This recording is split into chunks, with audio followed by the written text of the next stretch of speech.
Bab 541 berubah menjadi iblis. Nama, Kaisar Tertinggi Pedang Penulis, Luan Si Kuangdao.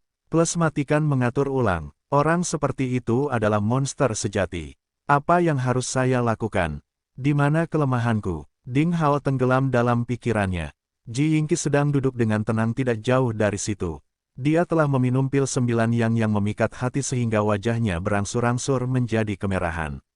Semangatnya lebih baik, dan vitalitas dalam tubuhnya tidak lagi menyebar. Sambil duduk di susunan prasasti, dia menyaksikan apa yang terjadi dengan tenang dengan alisnya dirajut, seolah dia sedang memikirkan sesuatu.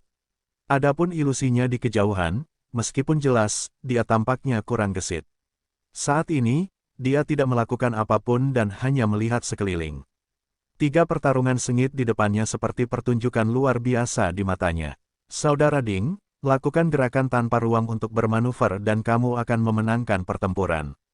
Dia berteriak tiba-tiba. Ding Hao, yang berada di kejauhan, tertegun sejenak, lalu terjatuh. Saat itu malam yang gelap dan penuh badai. Saya paling membenci pengkhianat dalam hidup saya. Apa hakmu untuk berbicara denganku? Di kamp penjajah gabungan, Han Yangjian duduk di kursi yang menonjol, dengan sikap merendahkan. Dia menatap pria yang tiba-tiba muncul di tenda. Saya hanya mengkhianati Li Jianyi, bukan seluruh sekte pencari ilmu pedang, karena Li Jianyi tidak dapat mewakili sekte tersebut. Mata pria itu penuh keengganan dan kecemburuan. Tatapan Han Yangjian, seperti pedang tajam, menyapu pria itu, seolah membedakan apakah dia mengatakan yang sebenarnya atau tidak.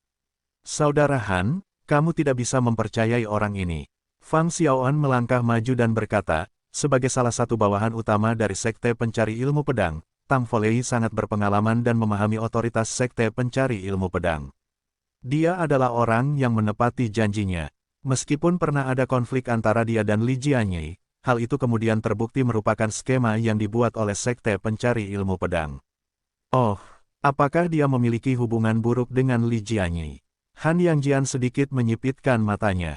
Fang Xiaoan tertegun dan menyadari bahwa dia telah salah bicara, jadi dia segera berkata, ya, tapi itu adalah ilusi yang mereka perlihatkan dengan sengaja. Belakangan dipastikan kami telah tertipu oleh jebakan ini. Karena orangnya sangat tergila-gila pada sekte pencari ilmu pedang, aku khawatir dia merencanakan sesuatu. Han Yangjian memandang Tang Folei dan berkata, apakah ada hal lain yang ingin Anda katakan? Tang Folei tertawa dingin dan berkata, saya mengatakan bahwa saya mengkhianati Li Jianyi, bukan sekte pencari ilmu pedang. Tujuan memasang jebakan untuk membunuh musuh kita adalah untuk kepentingan sekte pencari ilmu pedang. Hari ini, saya datang ke sini untuk mendapatkan manfaat dari sekte pencari ilmu pedang juga. Adapun Li Jianyi, orang yang egois dan egois seperti dia tidak layak jika saya terus bekerja untuknya. Itu benar-benar tidak masuk akal. Fang Xiaoan mendengus. Mata Han Yangjian menyipit, dan sinar cahaya menyilaukan bersinar saat dia membuka atau menutup matanya. Ia mengucapkan kata demi kata, saya menghargai keberanian Anda, karena Anda sebenarnya berani datang ke sini sendirian. Namun, Anda harus ingat bahwa Anda harus membayar harganya daripada membuat janji kosong jika Anda ingin mendapatkan kepercayaan musuh Anda. Tang Folei tersenyum dan bertanya, bukti apa yang kamu inginkan? Han Yangjian tertawa dan mengejek. Misalnya, kepala Li Jianyi, atau kepala Qi Qingshan, yang sama meyakinkannya. Tang Folei rupanya tidak terkejut dengan apa yang dikatakan Han Yangjian. Alih-alih marah, dia malah berkata dengan penuh percaya diri, mudah asalkan kamu setuju dengan syaratku. Oh, apa kondisimu? Katakan saja. Han Yangjian tetap tenang dan tenang. Saya akan membantu Anda membunuh Li Jianyi dan Qi Qingshan, dan merampas tambang kristal misterius di gunung. Anda akan mendapatkan semua sumber daya dan harta karun dari sekte pencari ilmu pedang. Sedangkan aku hanya ingin menjadi kepala sekte pencari ilmu pedang. Mata Tang Folei bersinar dengan cahaya yang aneh. Han Yangjian terkekeh dan berkata, tanpa Li Jianyi dan Qi Qingshan, bagaimana sekte pencari ilmu pedang bisa bertahan? Tang Folei berkata dengan tenang, sebenarnya, membantai sekte pencari ilmu pedang bukanlah pilihan yang paling menguntungkan bagi sekte ilmu pedang pemecah surga.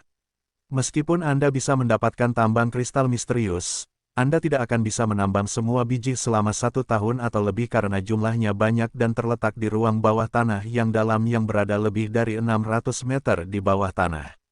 Jika Anda membunuh hampir 10.000 orang dari Sekte Pencari Ilmu Pedang, siapa yang akan membantu Anda menambang bijinya?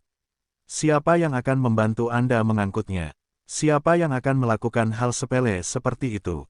Sejumlah besar penambang diperlukan untuk menggali harta karun ilahi ini. Han Yangjian mengangguk tanpa sadar dan berkata, lanjutkan. Tang Folei menambahkan, sekte super seperti Sekte Ilmu Pedang Pembelas Surga tidak menyukai Sekte Pencari Ilmu Pedang, tapi akan memakan terlalu banyak waktu bagimu untuk mengumpulkan budak dan penambang karena Provinsi Salju dan Provinsi Pedang berjarak ribuan mil terpisah. Sebaliknya, jika Anda berhenti membunuh mereka dan memaksa mereka bekerja, masalah kekurangan tenaga kerja dapat diselesaikan sepenuhnya. Ada lebih dari 10.000 orang di Gunung Pencari Ilmu Pedang saat ini, yang cukup untuk memenuhi kebutuhan penambangan Anda. Berdasarkan kekuatan kalian berempat, selama kamu membunuh master seperti Li Jianyi dan Qi Qingshan, kamu dapat sepenuhnya mengendalikan sekte tersebut. Saat itu, siapa lagi yang berani menyinggung perasaan Anda? Semuanya akan jatuh ke telapak tanganmu. Han Yangjian berkata dengan penuh minat, itu ide bagus yang bagus, tapi mengapa saya harus mempertahankan Sekte Pencari Ilmu Pedang dan mengirim Anda untuk menjadi kepala sekte tersebut karena saya mampu memperbudak mereka? Kita bisa bekerja secara kolusi. Saya akan membantu Anda membunuh Qi Qingshan dan Li Jianyi, terutama yang pertama. Tang Folei berkata dengan tenang. Haha, itu memang hanya angan-angan. Han Yangjian tertawa terbahak-bahak. Meskipun Qi Qingshan memiliki kekuatan yang kuat, dia tidak terkalahkan. Wan Jianxia, paman bela diriku, akan datang dalam beberapa hari. Selama dia sampai di sini, aku bisa melakukan apa yang kamu katakan tanpamu. Tang Folei juga tertawa terbahak-bahak dan tiba-tiba berkata, dilihat dari penampilanmu, sekarang kamu setidaknya berusia 100 tahun, kan? Ahli seni bela diri hidup lebih lama dari orang biasa dan penampilan mereka juga berubah dengan kecepatan yang sangat lambat. Seorang ahli di alam raja bela diri pada usia 100 tahun berada di puncak kehidupannya. Dari penampilannya, Han Yangjian berusia 30-an, namun dia tidak memiliki kesempatan untuk memasuki medan perang Sage meskipun dia berada di puncak alam raja bela diri. Oleh karena itu, dia harus berusia di atas 50 tahun, yang menunjukkan bahwa dia bukanlah seorang super jenius. Secara umum, seorang seniman bela diri yang relatif berbakat akan mencapai puncak realem martial king pada usia 100 tahun. Itulah sebabnya Tang Folei menebak seperti itu. Mendengar apa yang dia katakan, Han Yangjian tertegun dan bertanya, apa maksudmu? Tang Folei berkata perlahan, sejujurnya, kamu hanyalah seniman bela diri berbakat kelas 2 di antara para ahli berusia 100 tahun di puncak. Alam Raja Bela Diri di Sekte Ilmu Pedang Pemisah Surga. Sekte ini lebih memperhatikan para jenius terkemuka daripada Anda, tetapi Anda juga salah satu talenta yang layak untuk dikembangkan. Sekarang saatnya Anda memproyeksikan diri Anda sendiri.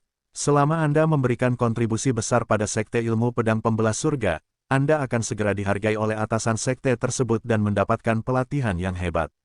Sebaliknya, Anda tidak mendapatkan angka apapun selama periode ini, Anda akan dilampaui dan disingkirkan oleh talenta-talenta muda dalam belasan tahun. Pada saat itu, mustahil bagimu untuk menerima perhatian dari sekte tersebut. Han Yangjian tanpa sadar sudah duduk tegak. Jelas sekali bahwa kata-kata Tang Folei sangat tepat sasaran. Dia tidak bisa menahan diri untuk berkata, baiklah, lanjutkan. Tang Folei mengangguk dan melanjutkan, ini adalah kesempatan langka bagimu untuk memberikan kontribusi besar dengan menekan Sekte Pencari Ilmu Pedang. Menurut perkiraan awal, setidaknya ada 5.000 meter persegi biji kristal misterius di gunung belakang Sekte Pencari Ilmu Pedang. Seperti diketahui, semuanya adalah kristal misterius kelas atas. Bahkan di Provinsi Pedang, tambang seperti itu juga merupakan harta yang berharga, bukan? Han Yangjian mengangguk tanpa sadar. Tang Folei tersenyum dan berkata, setelah Anda memenangkan harta karun ini untuk sekte ini, Anda secara alami melakukan perbuatan baik. Tetapi jika kamu menyerang Sekte Pencari Ilmu Pedang setelah paman bela dirimu datang ke sini, kepada siapa pujian akan diberikan pada saat itu? Itu pasti akan diberikan kepada Anda. Saya khawatir Anda tidak hanya melakukan upaya yang sia-sia, tetapi juga dituduh tidak kompeten. 4 praktisi pedang di puncak alam Raja Bela Diri mungkin akan menjadi lelucon karena Anda gagal menghancurkan sekte kecil di Provinsi Salju, tidak peduli berapa banyak alasan yang Anda miliki. Setelah Han Yangjian mendengar kata-katanya, jantungnya berdetak kencang. Apa yang dikatakan Tang Folei memang menyiksa hatinya. Tapi itu menunjukkan secara langsung apa yang dia khawatirkan akhir-akhir ini. Fang Xiaoan diliputi ketakutan saat mendengar itu. Dia segera tahu bahwa Han Yangjian tersentuh oleh kata-kata Tang Folei saat dia mengamati penampilannya dan merasa sedikit nyaman. Orang lain mungkin tertipu oleh Tang Folei, tetapi dia tidak akan melakukannya. Karena dia tahu betul bahwa pria ini memang setia kepada sekte pencari ilmu pedang setelah dia ditipu olehnya ketika Ding Hao melewati masa kesusahan besar terakhir kali. Dia masih ingat kerugian yang diderita Akademi Tranquility, jadi dia tidak akan mempercayai Tang Folei begitu saja. Saudara Han, kamu tidak dapat mempercayai kefasihan orang ini. Ini pasti jebakan. Fang Xiaoan mencoba meyakinkan Han Yangjian untuk berubah pikiran. Diam. Saudara Han punya idenya sendiri tentang masalah ini. Namun, praktisi pedang lainnya mencelanya, tidak menunjukkan belas kasihan sama sekali kepada Direktur Akademi Tranquility. Tapi, Fang Xiaoan masih ingin mengatakan sesuatu lagi. Haha, ini urusan sekte ilmu pedang pembelah surga dan bukan urusanmu. Kamu bukan siapa-siapa, keluar saja. Praktisi pedang lain dari sekte ilmu pedang pembelah surga dimarahi dengan jijik.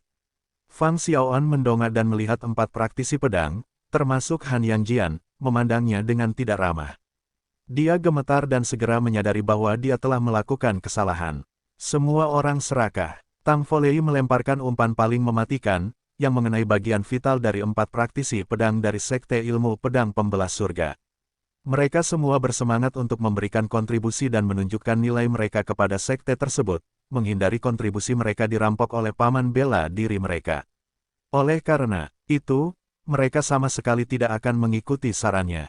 Dalam pandangan mereka, mereka pasti berpikir bahwa dia menentang mereka. Fang Xiaoan hanya bisa diam. Apakah aku akan terjebak oleh jebakan?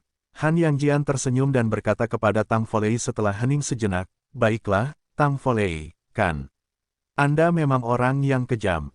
Jika Anda dapat menyerahkan kepala Qi Qingshan dan Li Jianyi seperti yang Anda katakan, saya dapat menyetujui permintaan Anda dan membiarkan Anda menjadi kepala sekte pencari ilmu pedang yang dikendalikan oleh kami.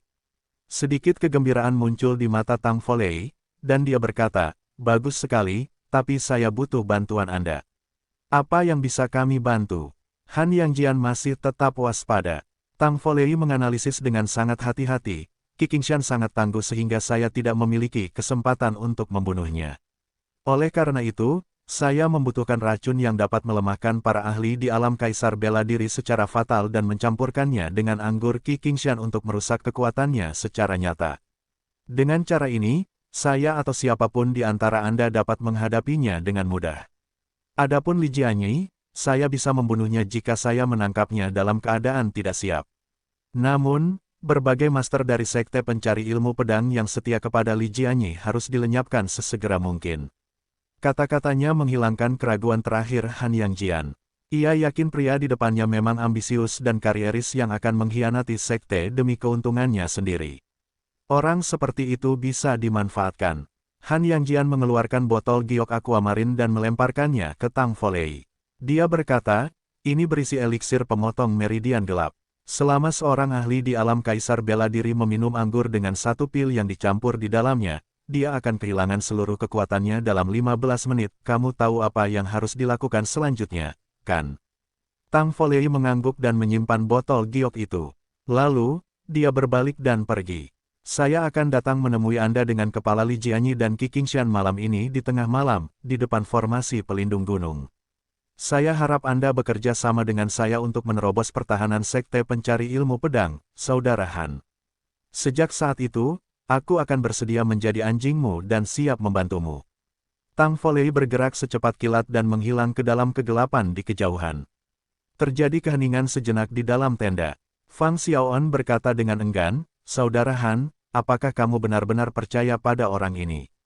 Han Yangjian mencibir dan berkata, apakah kata-katanya benar atau tidak, kita akan mencari tahu pada tengah malam. Jika itu jebakan, meskipun Qi Qingshan kuat, dia tidak akan bisa mengejar jika kita berempat bersaudara melarikan diri. Mengapa kita harus takut padanya? Han Yangjian tertawa terbahak-bahak, baiklah, Direktur Fang, jangan curiga. Apakah Anda punya ide lain? Tidakkah kamu ingin aku mengendalikan sekte pencari ilmu pedang? Tentu saja. Fang Xiaoan hanya bisa berhenti bicara. Dia memang ingin melihat Han Yangjian menaklukkan sekte pencari ilmu pedang.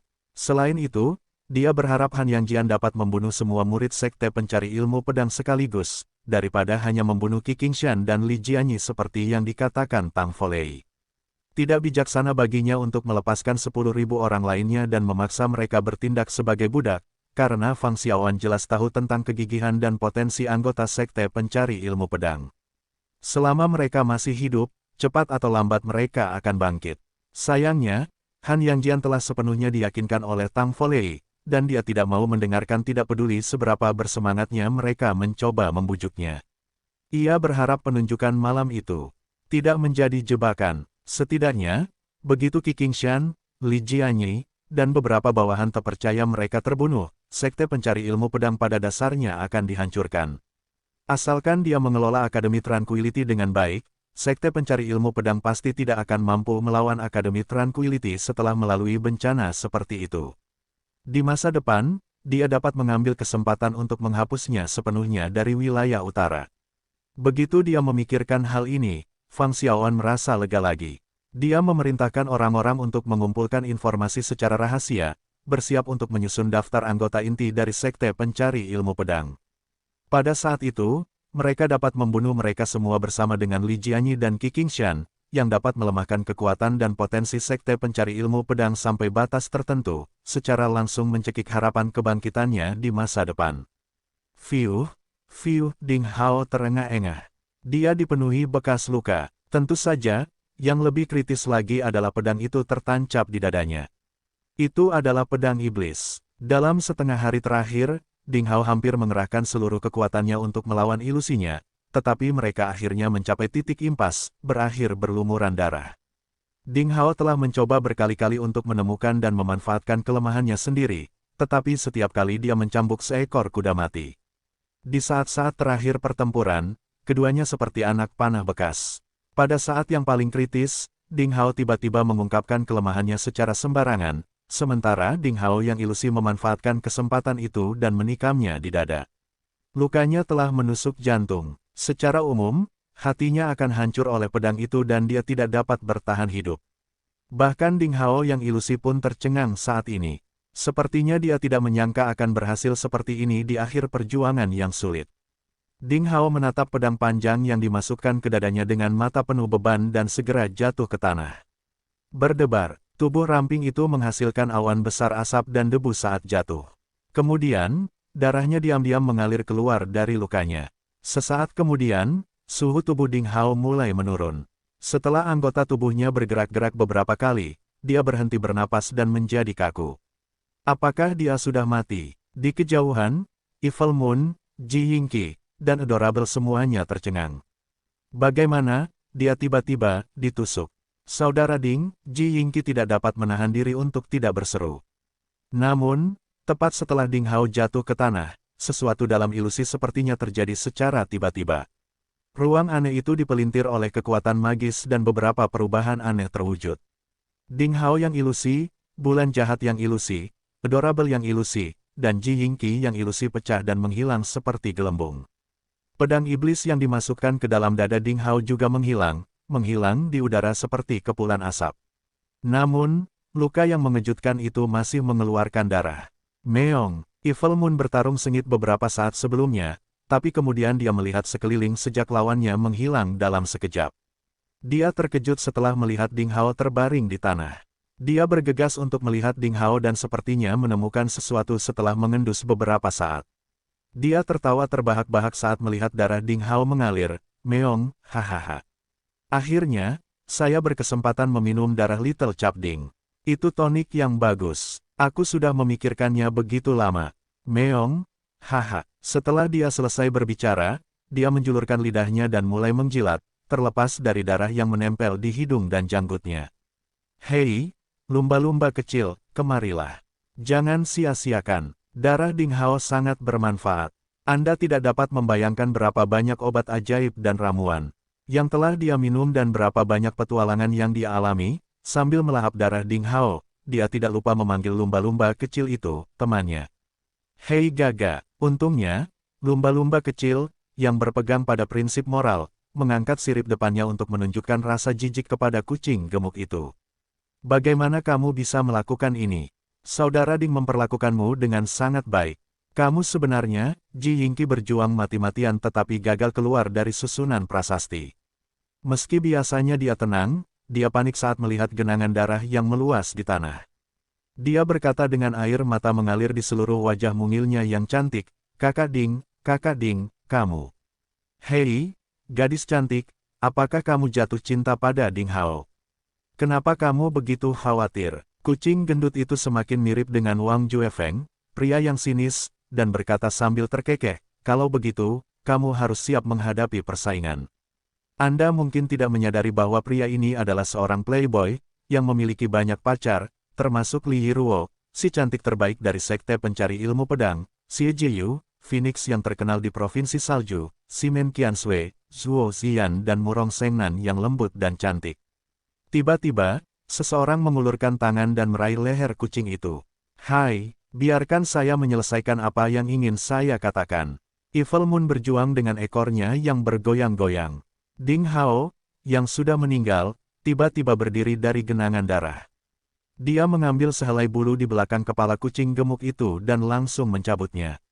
Dia memasang wajah muram dan menjentikkan jarinya pada kucing itu beberapa kali. Kamu berbicara omong kosong. Kamu benar-benar kucing yang tidak berperasaan. Meong?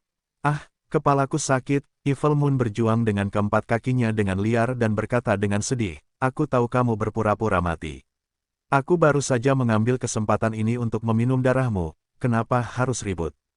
Ah, begitu. Apakah kamu juga menyukai gadis kecil ini? Itu sebabnya kamu tidak ingin aku memberitahunya tentang kisah cintamu karena takut kamu akan kehilangan semuanya. Kamu berbicara omong kosong. Ding Hao sangat marah sehingga dia mengangkat tangannya untuk menjentikkan jari kucing itu. Setelah membuang kucing gemuk tak berperasaan itu ke samping, Ding Hao menatap bekas luka di dadanya dan tidak bisa menahan napas. Itu adalah luka mengerikan yang hampir menembus tubuhnya. Dia menunjukkan giginya, lalu perlahan-lahan menjalankan kinya dan mengatur napasnya untuk menyembuhkan lukanya. Berkat ketahanan fisiknya yang luar biasa, Ding Hao menyembuhkan semua bekas luka yang ditinggalkan oleh pertempuran sebelumnya hanya dalam sekejap, termasuk luka mengejutkan di dadanya. Dia tampak seperti sebelumnya. Saudara Ding, Ji Yingqi berteriak kaget. Jangan khawatir, Yingqi. Saya baik-baik saja. Ding Hao menghapus susunan prasasti kecil dan membantu gadis itu berdiri. Dia menangis kegirangan. Setelah perawatan selama beberapa hari, Ji Yingqi telah pulih dengan cepat. Tubuhnya yang kurus dan lemah berangsur-angsur bertambah besar. Terlebih lagi, wajahnya kemerahan dan terlihat semakin halus. Dia tampaknya telah berubah total, menjadi sangat cantik. Sejak dia dilahirkan di keluarga terkenal pertama dari Provinsi Jade, dia telah mengembangkan temperamen mulia sejak usia muda, yang membuatnya tampak seperti Dewi Dingin dengan watak unik dan penampilan mencolok. Saudara Ding, saya pikir kamu memang. Ji Yingqi mau tidak mau melemparkan dirinya ke pelukan Ding Hao, hampir tidak pulih dari keterkejutannya baru-baru ini. Meong, haha, gadis kecil, kamu benar-benar jatuh cinta pada Ding Hao. Namun tidak mengherankan karena pria ini tampan dan jago bela diri. Itulah mengapa dia bisa dengan mudah membingungkan. Gadis-gadis naif itu, apa yang dikatakan Evil Moon semakin membuat Ding Hao tidak senang. Dia berbicara sambil menjilat darah di tanah secara rahasia. Sebagai makhluk suci pedang dan pedang, dia telah mengalami banyak petualangan dan telah mencapai alam primordial, sehingga kondisi fisiknya pun berubah. Darahnya, mengandung energi yang tak terbayangkan, berwarna merah dengan emas samar, yang sebanding dengan beberapa harta ajaib dan tumbuhan berharga. Bagaimana Evil Moon, kucing serakah, mau menyerah? Kamu kucing gendut. Ding Hao merasa geli, meski dia juga marah. Ding Hao melambaikan tangannya dan sebuah kekuatan mengalir keluar, membungkus semua darah emas pucat di tanah dan memadatkannya. Dia menghilangkan kotorannya, lalu membuka mulutnya dan menelan semuanya. Darah tidak bisa ditumpahkan dengan sia-sia. F-Cek, kamu mau meminum darahmu sendiri. Itu tersebar di tanah. Itu menjijikkan, bukan? Ketika Evil Moon melihat darahnya hilang, ia melompat berdiri dan mengejek Ding Hao. Ding Hao meraih kucing gemuk itu dengan marah dan memukulinya lagi dengan kasar. Kamu kehilangan banyak darah. Bagaimana Anda bisa tetap energi? Ngomong-ngomong, Kamu baru saja ditusuk tepat di jantungnya, bagaimana kamu bisa masih hidup? Evil Moon tanpa malu-malu melompat ke bahu Ding Hao dan bertanya dengan rasa ingin tahu. Aku tidak akan mati meskipun kamu mati, kata Ding Hao dan menjentikkannya dengan jarinya. Cek, aku akan bertarung sampai mati. Jangan pukul kepalaku. Lihat, dahiku yang cantik dan cantik bengkak, kata Evil Moon dengan marah. Ding Hao mengabaikannya. Dia masih merasa sedikit takut sambil terus memikirkan pertarungan dengan ilusi yang persis seperti dirinya. Ilusi itu memiliki kekuatan tempur yang persis sama dengan yang saya miliki. Tampaknya ia mengetahui apa yang saya pikirkan, itu seperti lawan yang mengetahui gerakanku dengan sangat baik. Itu tidak terkalahkan, kami ditakdirkan untuk mati bersama. Namun, Ji Yingqi mengingatkan saya bahwa kelahiran datang setelah kematian, yang memberi saya sedikit kesempatan untuk menyingkirkan ilusi. Ding Hao sengaja menahan tusukan itu. Karena tes tersebut dilakukan dengan ilusi yang jelas, itu berarti ilusi tersebut memiliki kesadaran yang lemah. Ding Hao sengaja menahan tusukan itu, agar dia bisa berpura-pura mati dan menipu ilusi. Benar saja, setelah ilusi itu hilang, keadaan kembali normal. Dia nyaris lolos uji coba. Tentu saja, Ding Hao berani karena dia memiliki keterampilan yang sangat baik. Jika Ding Hao tidak mendapat dukungan dari pikiran esensial tingkat ke-6, dunia di dalam tubuh, yang membantu Ding Hao mengendalikan organ dalam tubuhnya dan menggerakkan jantungnya sedikit untuk menghindari pedang, Ding Hao tidak akan berani untuk mengambil risiko seperti itu. Langkah ini sangat berbahaya. Rencananya harus tepat dan akurat, seperti bagian di mana dia ditusuk, penyesuaian jantungnya, postur saat dia jatuh dan jumlah darah yang keluar. Semuanya harus dipertimbangkan. Jika itu terjadi di masa lalu, Ding Hao tidak akan bisa melakukan ini sama sekali. Namun, setelah mengalami cobaan aneh di sepanjang jalan kuno menuju barat, kendali Ding Hao atas kekuatannya sendiri telah mencapai puncaknya. Akhirnya, dia memasang jebakan yang sempurna dan mencapai semua ini. Dugaan Ding Hao benar. Tidak lama setelah replikanya menghilang, ilusi aneh itu pun hilang. Setelah menghilang, mereka kembali ke koridor yang panjang, gelap dan suram. Ding Hao melihat sekeliling dan menemukan bahwa tidak ada orang lain di sekitarnya. Dia mengerutkan kening dan berjalan maju perlahan. Jalurnya sangat pendek, panjangnya kurang dari 1 kilometer. Setelah 15 menit, Ding Hao tiba di akhir. Dia mendongak dan melihat dua pintu batu hijau. Permukaan gerbang batu itu sangat kasar, dan kerikil seukuran ujung jari menyembul darinya. Sepertinya mereka telah melewati masa-masa yang panjang, atau mereka menceritakan sebuah rahasia yang tidak diketahui oleh siapapun. Meskipun tidak ada tulisan di pintu batu itu, Ding Hao merasa mereka masih hidup. Itu seperti sepasang mata, menatapnya dengan tenang. Ini seharusnya menjadi pintu masuk ke reruntuhan misterius. Ding Hao menebak, bagian ke-11 dari jalan kuno hanyalah sebuah ilusi, dan itu telah berakhir. Berikutnya adalah reruntuhan misterius. Dia berbalik dan melihat tidak ada orang lain yang mengikuti mereka. Saya mungkin orang pertama yang keluar dari ilusi. Yang lainnya masih dalam uji coba. Ding Hao berpikir sejenak dan memutuskan untuk menunggu yang lain keluar. Hanya ketika 11 keping peta dikumpulkan barulah dia bisa membuka pintu batu itu. Dia makan sesuatu dan 2 jam lagi berlalu. Belum ada seorang pun yang keluar dari ilusi. Ding Hao duduk di tanah untuk mengatur sirkulasi qi-nya, memanfaatkan setiap detik untuk berkultivasi. Setelah melalui ekstasi dan penderitaan, Ji Yingqi juga sedikit mengantuk saat ini. Dia tertidur di selimut kulit binatang di sampingnya. Lumba-lumba kecil itu meringkuk di samping Ji Yingqi dan beristirahat dengan tenang. Namun, Evil Moon, si kucing gemuk, kecanduan darah lesat Ding Hao. Ia menjilat mulutnya dan berjalan mengelilingi Ding Hao untuk melihat apakah ia dapat menemukan luka lain sehingga ia dapat menjilat darahnya dengan gembira. Waktu berlalu. Ketika Ding Hao membuka matanya lagi, dia tidak tahu berapa lama waktu telah berlalu. Namun, tidak ada orang lain yang muncul di koridor gelap. Apakah semuanya mati? Ding Hao menebak dan sedikit cemas. Li Lan, Song Ke, dan para elit serta talenta manusia lainnya dari wilayah utara semuanya ada di dalam. Jika mereka mati, itu pasti akan menjadi kerugian yang tak tertahankan bagi klan manusia. Dia sedikit cemas, jadi dia perlahan bangkit dan berjalan mondar-mandir. Tanpa sadar, dia mendekati pintu batu hijau itu lagi. Ding Hao tanpa sadar mengulurkan tangan dan dengan lembut membelai pintu batu yang kasar itu. Tanpa diduga, sesuatu yang aneh terjadi. Ada rasa terbakar yang aneh di telapak tangannya. Sepertinya ada sesuatu di dalam cincin penyimpanan yang akan terlepas dari ruang dalam. Ding Hao terkejut. Dia sangat terkejut dan hendak memeriksanya dengan cermat. Tiba-tiba, seberkas cahaya muncul di belakangnya. Sesosok keluar dari ilusi dan kembali ke koridor hitam. Ding Hao berbalik untuk melihatnya. Sensasi panas di telapak tangannya menghilang. Saat itu sudah larut malam. Awan gelap memenuhi langit, menutupi cahaya bintang dan bulan merah. Di malam yang gelap dan berangin, langit dan bumi diliputi kegelapan. Han Yangjian dan 4 praktisi pedang dari Sekte Ilmu Pedang Pembelah Surga, serta Fang Xiaoan dan lainnya, diam-diam mendekati bagian luar formasi pelindung gunung dari Sekte Pencari Ilmu Pedang di bawah naungan malam. Masih ada waktu sebelum tengah malam. Mereka diam-diam menunggu Tang Folei memenuhi janjinya. Tiba-tiba, sesosok tubuh muncul di depan mereka, dan kemudian suara Tang Folei terdengar.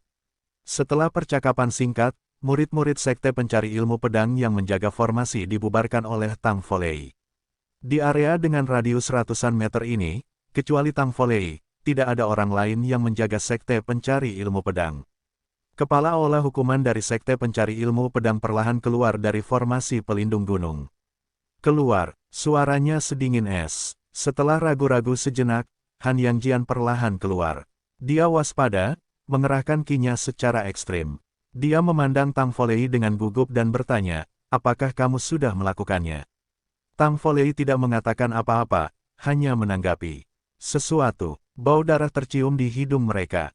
Itu adalah kepala. Han Yangjian tertegun sejenak, lalu dia langsung mengerti apa yang sedang terjadi. Dia dengan hati-hati memeriksa dan kemudian melambaikan tangannya, memberi isyarat kepada Fang Xiaoan dan yang lainnya untuk datang. Apakah itu benar-benar Qi Qingshan? Fang Xiaoan melihatnya dengan cermat.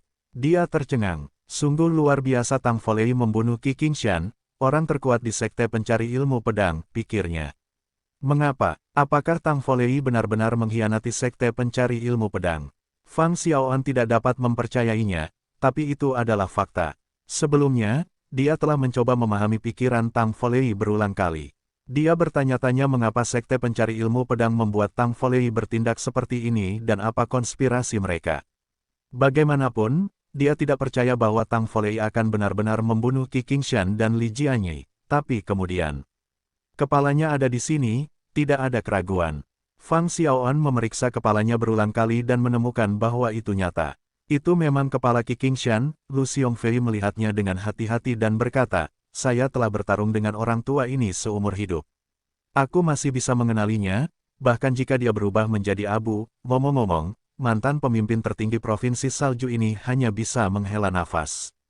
Ketika Qi Qingshan masih hidup, Lu Xiongfei tidak sabar untuk membunuhnya. Tapi kemudian, Lu Xiongfei memiliki perasaan campur aduk setelah melihat kepala saingan lamanya dengan ekspresi marah di wajahnya. Tidak dapat dipungkiri bahwa toples tersebut akan pecah di mulut sumur, dan sang jenderal pada akhirnya akan mati di medan perang. Berapa banyak ahli seni bela diri yang bisa mati karena sebab alami? Tidak peduli betapa hebatnya Anda tidak bisa menghindari kebaikan atau kebencian. Dunia terus berubah, dan kebanyakan orang tewas dalam pertempuran. Mereka jatuh dalam kejayaan, meninggalkan keturunan mereka untuk berduka dan menceritakan kembali legenda tersebut. Qi Qingshan, legenda Provinsi Salju, akhirnya tumbang. Dia tidak memiliki akhir yang damai. Dan dia meninggal dalam kesengsaraan. Lu Xiongfei tidak bisa menahan perasaan sedih. Saya tua, era saya dalam mengesankan Provinsi Salju telah berakhir. Sekte Pencari Ilmu Pedang adalah yang pertama dalam pertemuan penilaian sekte. Saat ini tampaknya secercah kejayaan terakhirnya telah padam. Sejak saat itu, tidak akan ada lagi sekte seperti itu di dunia. Dia pikir sangat disayangkan Akademi Tranquility tidak lagi mampu mendominasi Provinsi Salju seperti sebelumnya. Kekuatan Sekte Ilmu Pedang Pemecah Surga telah menyusup ke Provinsi Salju, dan Akademi Ketenangan bukanlah tandingannya. Melihat ekspresi Fang Xiaoan dan Lu Xiongfei, Han Yangjian merasa yakin. Han Yangjian tertawa dan berkata, bagus, sangat bagus, Tang Folei, kamu melakukan pekerjaan dengan baik. Jangan khawatir, aku akan menepati janjiku. Saat fajar, Anda akan menjadi kepala sekte pencari ilmu pedang. Oh, ngomong-ngomong, di mana Li Jianyi? Apakah dia mati? Mendengar kata-kata Han Yangjian, sedikit kegembiraan muncul di wajah Tang Folei, seolah dia sangat puas. Dia buru-buru mengucapkan terima kasih dan berkata, Tuan Han, kekuatan Li Jianyi hanya setara denganku. Anda tidak perlu khawatir tentang hal itu. Anda pasti bisa membunuhnya, dan itu akan menjadi penghargaan besar bagi Anda. Laporkan ke Sekte Ilmu Pedang Pemecah Surga dan Anda akan mendapat imbalan besar. Han Yangjian sedikit terkejut, lalu dia mengangguk puas dan berkata, Yah, jarang sekali kamu memikirkanku. Jangan khawatir, aku akan memperlakukanmu dengan baik. Tang Folei sangat gembira dan langsung berkata, terima kasih banyak, Tuan Han. Saya pasti akan melakukan yang terbaik untuk membantu Anda mendominasi sekte pencari ilmu pedang dan mengendalikannya. Oke, Han Yangjian mengangguk, dia menepuk bahu Tang Folei dan berkata, mari kita mulai. Anda akan menjadi kepala sekte ini sebelum fajar tiba. Itu kamu. Ding Hao sedikit terkejut. Ini karena orang yang muncul di koridor gelap bukanlah ahli tertinggi seperti Song Ke atau Demon Royal, Bu Tianjue, dari dua klan. Dia adalah orang yang tidak pernah terpikirkan oleh Ding Hao. Ternyata itu adalah Mu Tianyang, keajaiban Akademi Ketenangan. Lawan yang ditakdirkan Ding Hao berada dalam posisi yang sangat canggung. Dia terluka parah dan wajahnya pucat. Jelas sekali, dia telah mengalami pertarungan yang sulit. Alis abu-abu dan rambut abu-abunya berantakan, namun matanya masih sangat tajam saat dia muncul di koridor gelap. Setelah memeriksa lingkungan sekitarnya, dia menghela nafas lega. Namun, matanya langsung tertuju pada sesuatu. Karena dia telah mengenali Ding Hao. Pada saat ini, kedua pasang mata itu saling melotot, menyebabkan percikan ketegangan yang tak terlihat di udara. Pada akhirnya, keduanya memalingkan muka dan tidak bertukar kata. Mu Tianyang duduk di tanah dan mulai mengatur kinya. Dia mengambil setiap menit dan detik untuk memulihkan kekuatannya dan menyembuhkan luka di tubuhnya. Dia akhirnya keluar dari ilusi. Pada saat kritis, dia perlu menyesuaikan diri dan bersiap memasuki reruntuhan misterius. Mu Tianyang tidak khawatir Ding Hao akan mengambil kesempatan untuk melancarkan serangan diam-diam. Karena dia mengetahui dengan baik karakter dan harga diri Ding Hao. Sebagai seorang ahli yang bermartabat dan bangga, Ding Hao tidak akan membiarkan dirinya memanfaatkan orang lain. Memang benar Ding Hao tidak punya niat untuk bergerak. Dia hanya merasa sedikit penasaran. Dia ingat bahwa tidak ada jejak Mu Tianyang di klan manusia sebelumnya. Kenapa dia tiba-tiba muncul di sini saat ini? Apakah dia bersembunyi selama ini, atau dia mengikuti kelompok itu dan memasuki ilusi?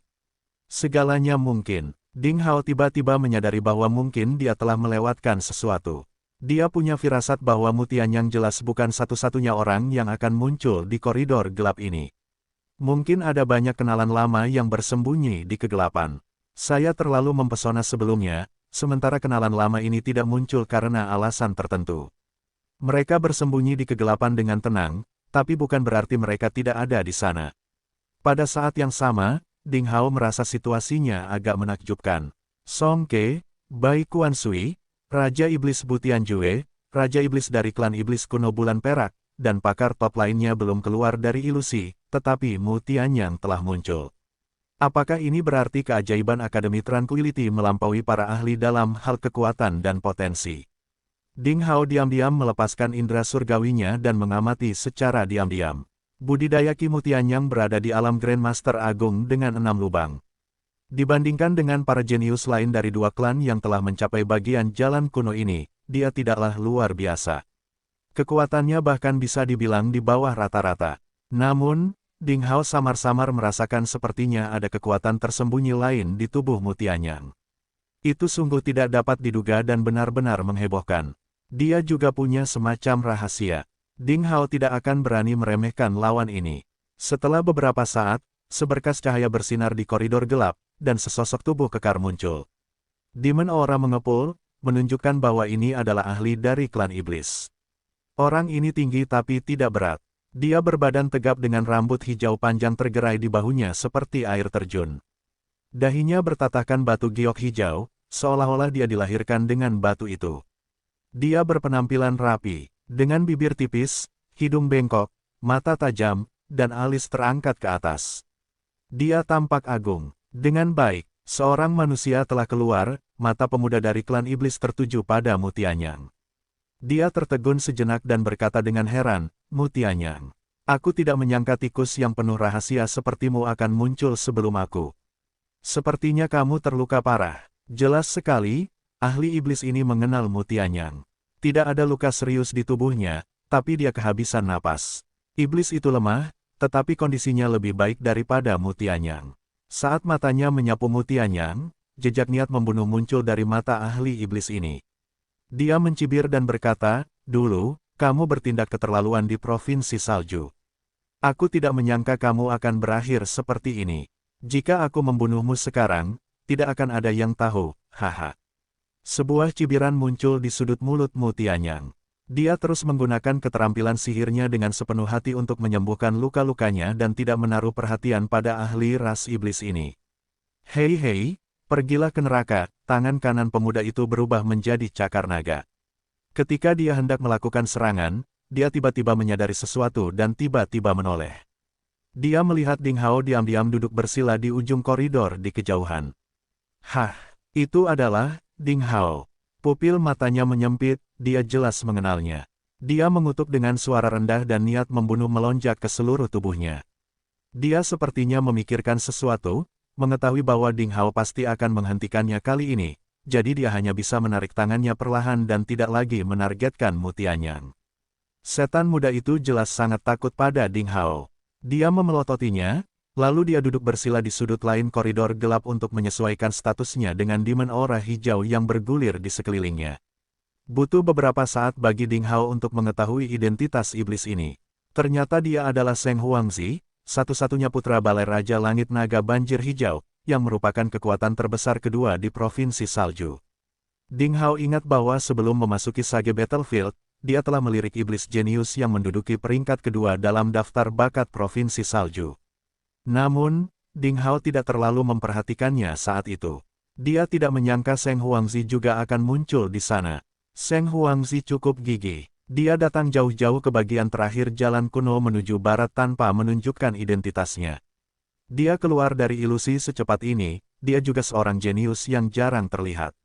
Tanpa diduga, saya bertemu dengannya lagi. Menurut informasi yang dikumpulkan oleh Sekte Pencari Ilmu Pedang, Seng Huangzi adalah lawan yang sok suci, kejam, dan licik. Dia adalah ahli iblis yang tidak bermoral yang akan melakukan apa saja untuk mencapai tujuannya. Saya harus memperhatikannya. Pada saat itu, saya memperkirakan kekuatannya masih berada di ranah pangeran iblis superficial, yang setara dengan Grandmaster Agung Manusia. Namun, Ding Hao diam-diam mengamati dan menyimpulkan bahwa dia telah memasuki alam Raja Iblis saat itu. Dengan penglihatan Ding Hao, dia tidak dapat mengetahui level pastinya. Tampaknya kekuatan Seng Huangzi meningkat lagi setelah memasuki Sage Battlefield. Dia tidak bisa diremehkan, karena dia keluar dari ilusi di hadapan Kerajaan Iblis Butianjue dan Kerajaan Iblis dari klan Iblis kuno di Bulan Perak. Memikirkan hal ini, Ding Hao tidak bisa menahan tawa di dalam hatinya. Tanpa diduga, 3 orang pertama yang keluar dari ilusi berasal dari Provinsi Salju, provinsi terkecil dan paling terpencil serta terpencil di antara provinsi yang tak terhitung jumlahnya di wilayah utara. Tempat ini dikenal sebagai gurun seni bela diri yang jarang ditemukan ahlinya. Kali ini, ia benar-benar melampaui provinsi besar. Dan sekte super lainnya, itu adalah kuda hitam. Pikiran itu mengejutkannya, meskipun kemungkinannya kecil, ada alasan tertentu di baliknya. Mu Tianyang dan Seng Huangzi, saya harus menjaga mereka di masa depan. Pada saat berikutnya, swoosh, astaga, 3 sinar cahaya berkedip-kedip. Di koridor gelap, 3 orang lagi muncul. Salah satunya gemuk dan kekar, yang membuatnya terlihat sangat lucu. Jika bukan Song Ke yang gendut, lalu siapa lagi yang melakukannya? Apa-apaan ini? Akhirnya aku keluar, aku tidak menyangka kalian berdua monster kecil tidak akan ketinggalan terlalu jauh. Biasanya, Song Ke tertawa terbahak-bahak. 2 orang yang muncul di belakangnya tidak lain adalah Raja Iblis Butianjue dan Raja Iblis dari klan Iblis kuno di Bulan Perak. Setelah digoda oleh pria gendut itu, kedua Raja Iblis itu mendengus dan tidak berkata apa-apa. Keduanya melihat sekeliling dan merasa terkejut. Mereka tidak menyangka seseorang akan keluar lebih dulu. Tidak apa-apa bagi Ding Hao untuk keluar karena dia adalah salah satu orang paling kuat di medan perang ini dan tidak dapat dilihat secara menyeluruh. Namun, pemuda dengan rambut abu-abu dan alis abu-abu serta iblis muda yang berotot dan berbentuk bagus mengejutkan mereka. Dari mana asal kedua orang ini? Bagaimana mereka bisa keluar sebelum kita? Saudara Ding, kamu benar-benar keluar. Wajah Song Ke berbinar ketika dia melihat Ding Hao. Dia berjalan dalam sekejap. Lagu kakak, Ding Hao menepuk pundak pria gendut itu.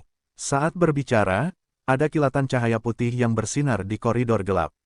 Bai Kuan Sui muncul, dia adalah seorang praktisi pedang dari Sekte Ilmu Pedang Pemusnahan.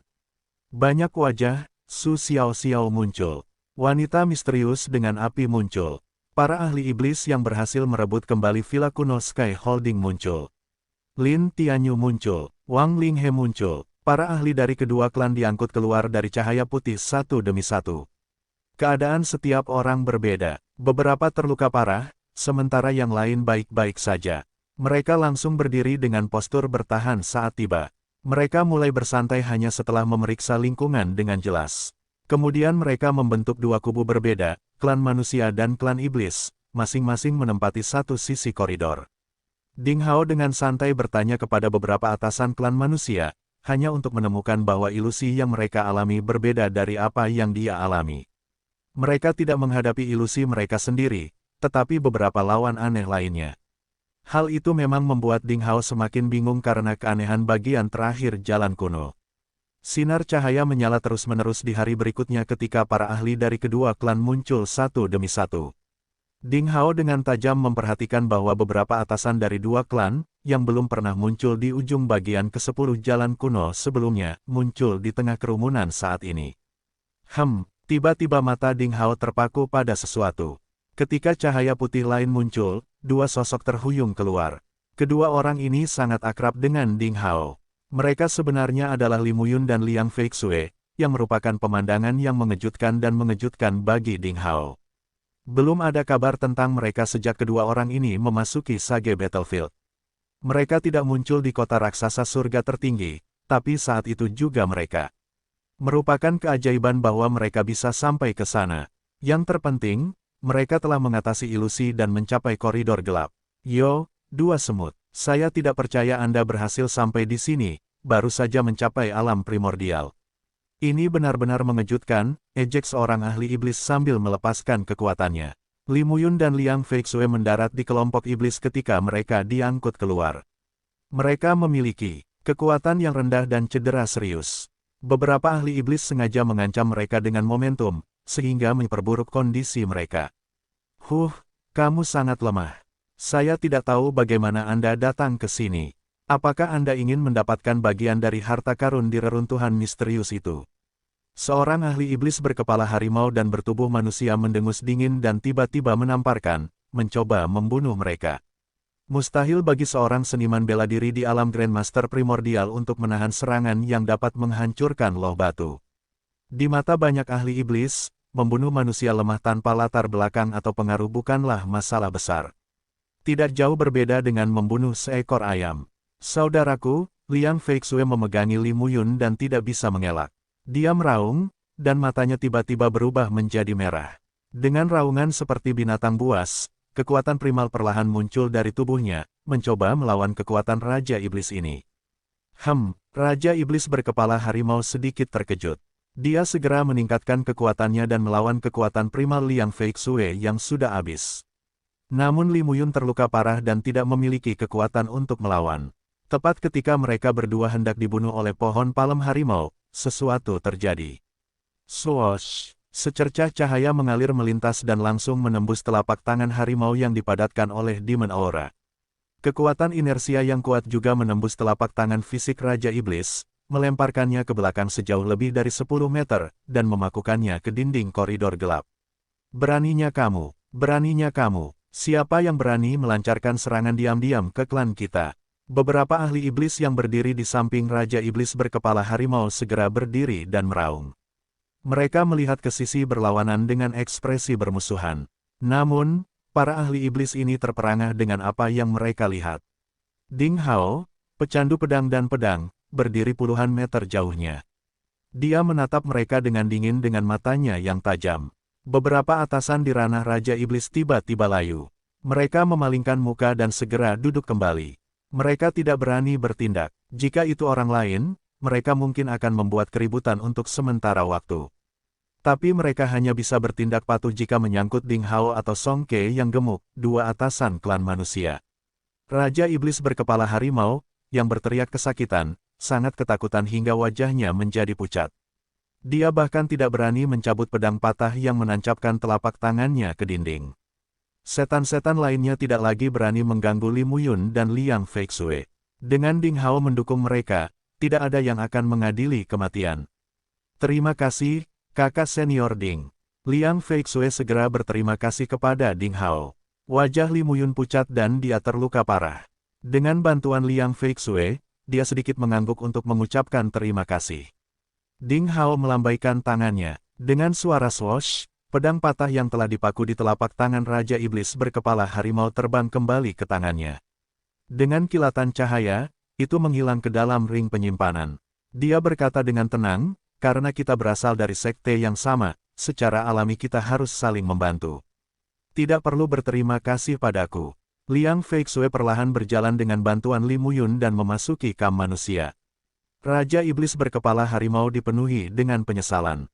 Ini benar-benar tidak beruntung. Bagaimana bisa menindas dua orang yang tidak dikenal benar-benar memprovokasi Ding Hao, penjelmaan iblis. Kedua orang ini sebenarnya adalah murid Ding Hao. Saya merasa takut memikirkan apa yang saya lakukan. Saya hampir mati. Untungnya, Ding Hao yang galak tidak membunuh kali ini. Ding Hao mengabaikan iblis. Harimau itu. Dia ragu-ragu sejenak, lalu akhirnya mengeluarkan beberapa ramuan penyembuhan dari cincin penyimpanannya dan menyerahkannya kepada Liang Feixue. Dia ingat bahwa dalam kompetisi 5 akademi pertama, pasangan aliansi 7 yang terhormat menunjukkan kesombongan yang besar, dan kekuatan serta tujuan mereka jauh lebih tinggi daripada rekan-rekan mereka. Bahkan Ding Hao cukup beruntung bisa mengalahkan mereka. Saat itu, Li Muyun dan Liang Feixue menjadi lawan kuat Ding Hao, terutama Li Muyun. Dia sama sekali tidak menganggap serius Ding Hao, dan membuat janji dengan Ding Hao untuk bertarung dengan pedang nanti. Tapi mereka tidak lagi cocok untuk Ding Hao saat ini. Jika bukan karena Ding Hao, tidak ada yang akan menguburkan tubuh mereka bahkan jika mereka dibunuh oleh Raja Iblis berkepala harimau. Entah bagaimana, hubungan antara Ding Hao dan keduanya menjadi sedikit sulit. Meskipun mereka adalah sesama murid, prasangka terhadap satu sama lain cukup besar. Pada hari ketika mereka memasuki Sage Battlefield, mereka pergi tanpa pamit dan juga tidak menerima cincin penyimpanan perak Ding Hao. Namun, mengingat mereka berdua adalah murid sekte pencari ilmu pedang, Ding Hao masih memberi mereka obat untuk menyembuhkan luka mereka. Semuanya telah berlalu. Kedua orang itu tidak memiliki kemungkinan untuk melawannya, dan Ding Hao tidak akan menyimpan dendam. Meskipun dia masih meragukan salah satu dari mereka dan menduga bahwa dia adalah pria bertopeng meringis perunggu yang telah berulang kali mencoba membunuhnya, Ding Hao tetap memperlakukannya sebagai sesama murid. Kata-kata Ding Hao mengejutkan banyak orang yang hadir dan membuat mereka memandang Li Muyun dan Liang Feixue dengan pandangan baru. Bahkan beberapa ahli manusia sudah mulai mencoba berteman dengan kedua orang ini. Mereka berharap bisa lebih dekat dengan Ding Hao dengan melakukan ini. Bagaimanapun, Ding Hao adalah salah satu jenius yang mungkin menjadi orang paling berkuasa di wilayah utara di masa depan. Meskipun mereka tidak bisa menjadi teman baik, berteman dengan sesama murid Ding Hao juga merupakan pilihan yang baik. Hanya pria gendut, Song Ke, yang bisa melihat perbedaannya. Sikap Ding Hao terhadap Li Lan sangat berbeda jika dibandingkan dengan cara dia berinteraksi dengan Li Muyun dan Liang Feixue. Jelas sekali, ada sesuatu yang halus di antara mereka. Song Ke sangat menyadari hal ini. Sikap Ding Hao terhadap kedua orang itu tidak begitu bergairah seperti dia memperlakukan Li Lan. Waktu berlalu dengan cepat. Dalam sekejap mata, 2 hari 2 malam telah berlalu. Lebih dari 200 orang telah muncul di koridor gelap, dan semua ahli top dengan peta tablet batu di tangan mereka telah berkumpul, jadi sudah waktunya untuk membuka pintu batu terakhir. Kakak tertua, kakak ke-6, kakak ke-7, dan kakak ke-11 belum keluar. Lin Tianyu, yang berdiri di samping Song Ke, berkata dengan prihatin. Ekspresi kecemasan yang jarang muncul di wajah gemuk Song Ke. Dia bergumam pada dirinya sendiri, sudah 3 hari 3 malam. Saya khawatir mereka dalam bahaya besar, mari kita tunggu, mari kita tunggu. Ding Hao juga merasa cemas saat ini. Karena Li Lan juga belum keluar. Kekuatan dan bakat Xiaolan tidak kalah dengan Li Muyun dan Liang Feixue. Tidak ada alasan baginya untuk tidak keluar dulu. Ding Hao terus-menerus menghibur dirinya di dalam hatinya dan mencoba mencari berbagai alasan untuk meyakinkan dirinya sendiri, tetapi dia tidak bisa menyembunyikan kekhawatirannya. Apakah kamu khawatir tentang nona itu? Evil Moon, si kucing gemuk, mendekat ke telinga Ding Hao dan berkata, jika ilusi benar-benar merupakan ujian bagi dunia batin seorang pejuang, maka itu akan sangat berbahaya baginya, karena saya dapat merasakan bahwa dia memiliki pengalaman traumatis. Dia punya trauma. Ding Hao tercengang dan bertanya, apa maksudmu? Apakah kamu menemukan sesuatu? Evil Moon menggelengkan kepalanya dan berkata, saya hanya merasa dia memiliki terlalu banyak rahasia dan memiliki banyak tanggung jawab. Orang-orang seperti dia adalah yang paling rentan mendapat masalah saat menghadapi roh jahat. Kenapa kamu tidak memberitahuku sebelumnya? Ding Hao semakin cemas saat mendengar itu. Evil Moon berkata dengan sedih, saya tidak tahu bahwa bagian terakhir dari jalan kuno menuju barat adalah ujian bagi iblis batiniah. Ding Hao tercengang, dan dia juga tahu bahwa dia tidak bisa menyalahkan kucing gemuk yang tidak bisa diandalkan ini. Namun, apa yang dia katakan membuat Ding Hao semakin cemas. Jika bukan karena transmisi ruang angkasa yang tidak dapat diubah ke ilusi, dia akan mempertaruhkan segalanya untuk menyelamatkan Li Lan. Sayangnya, dia hanya bisa menunggu saat ini. Dalam sekejap mata, 1 hari lagi telah berlalu. Saat ini, hanya 2 ahli iblis yang dipindahkan dari ilusi ke koridor gelap, mereka terluka parah dan diambang kematian. Selain itu, tidak ada orang lain yang muncul. Jika dihitung secara kasar, ada lebih dari 50 ahli dari 2 ras yang telah memasuki ilusi tetapi belum keluar. Kebanyakan dari mereka adalah ahli dari klan iblis, termasuk kerajaan iblis Butianjue dan kerajaan iblis dari klan iblis kuno Bulan Perak. Ada juga 3 pakar top 12 di provinsi Blue Cloud dari Blue Cloud Sect yang belum muncul. Beberapa orang menganalisis dengan cermat dan menemukan bahwa sebagian besar dari mereka yang tidak lulus ujian ini adalah seniman bela diri yang kuat. Namun, beberapa seniman bela diri dengan kekuatan pas-pasan berhasil keluar. Buka pintu reruntuhan misterius. Kita tidak punya banyak waktu lagi. Kami tidak bisa menunggu lebih lama lagi, teriak seseorang. Yang lain segera menggemakan permintaannya. Ding Hao mencibir dan tidak berkata apa-apa. Song Ke hanya terkekeh dan tidak berkata apa-apa. Mereka berdua berdiri bahu-membahu di koridor gelap, menunggu dengan wajah cemas. Mereka bahkan tidak berminat untuk berkultivasi. Waktu berlalu. Dalam sekejap mata, 2 hari 2 malam telah berlalu. Tidak ada orang lain yang dipindahkan selama periode waktu ini.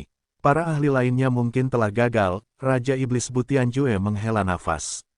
Di klannya juga ada 2 talenta luar biasa yang belum keluar. Segala sesuatu kembali ke bentuk aslinya.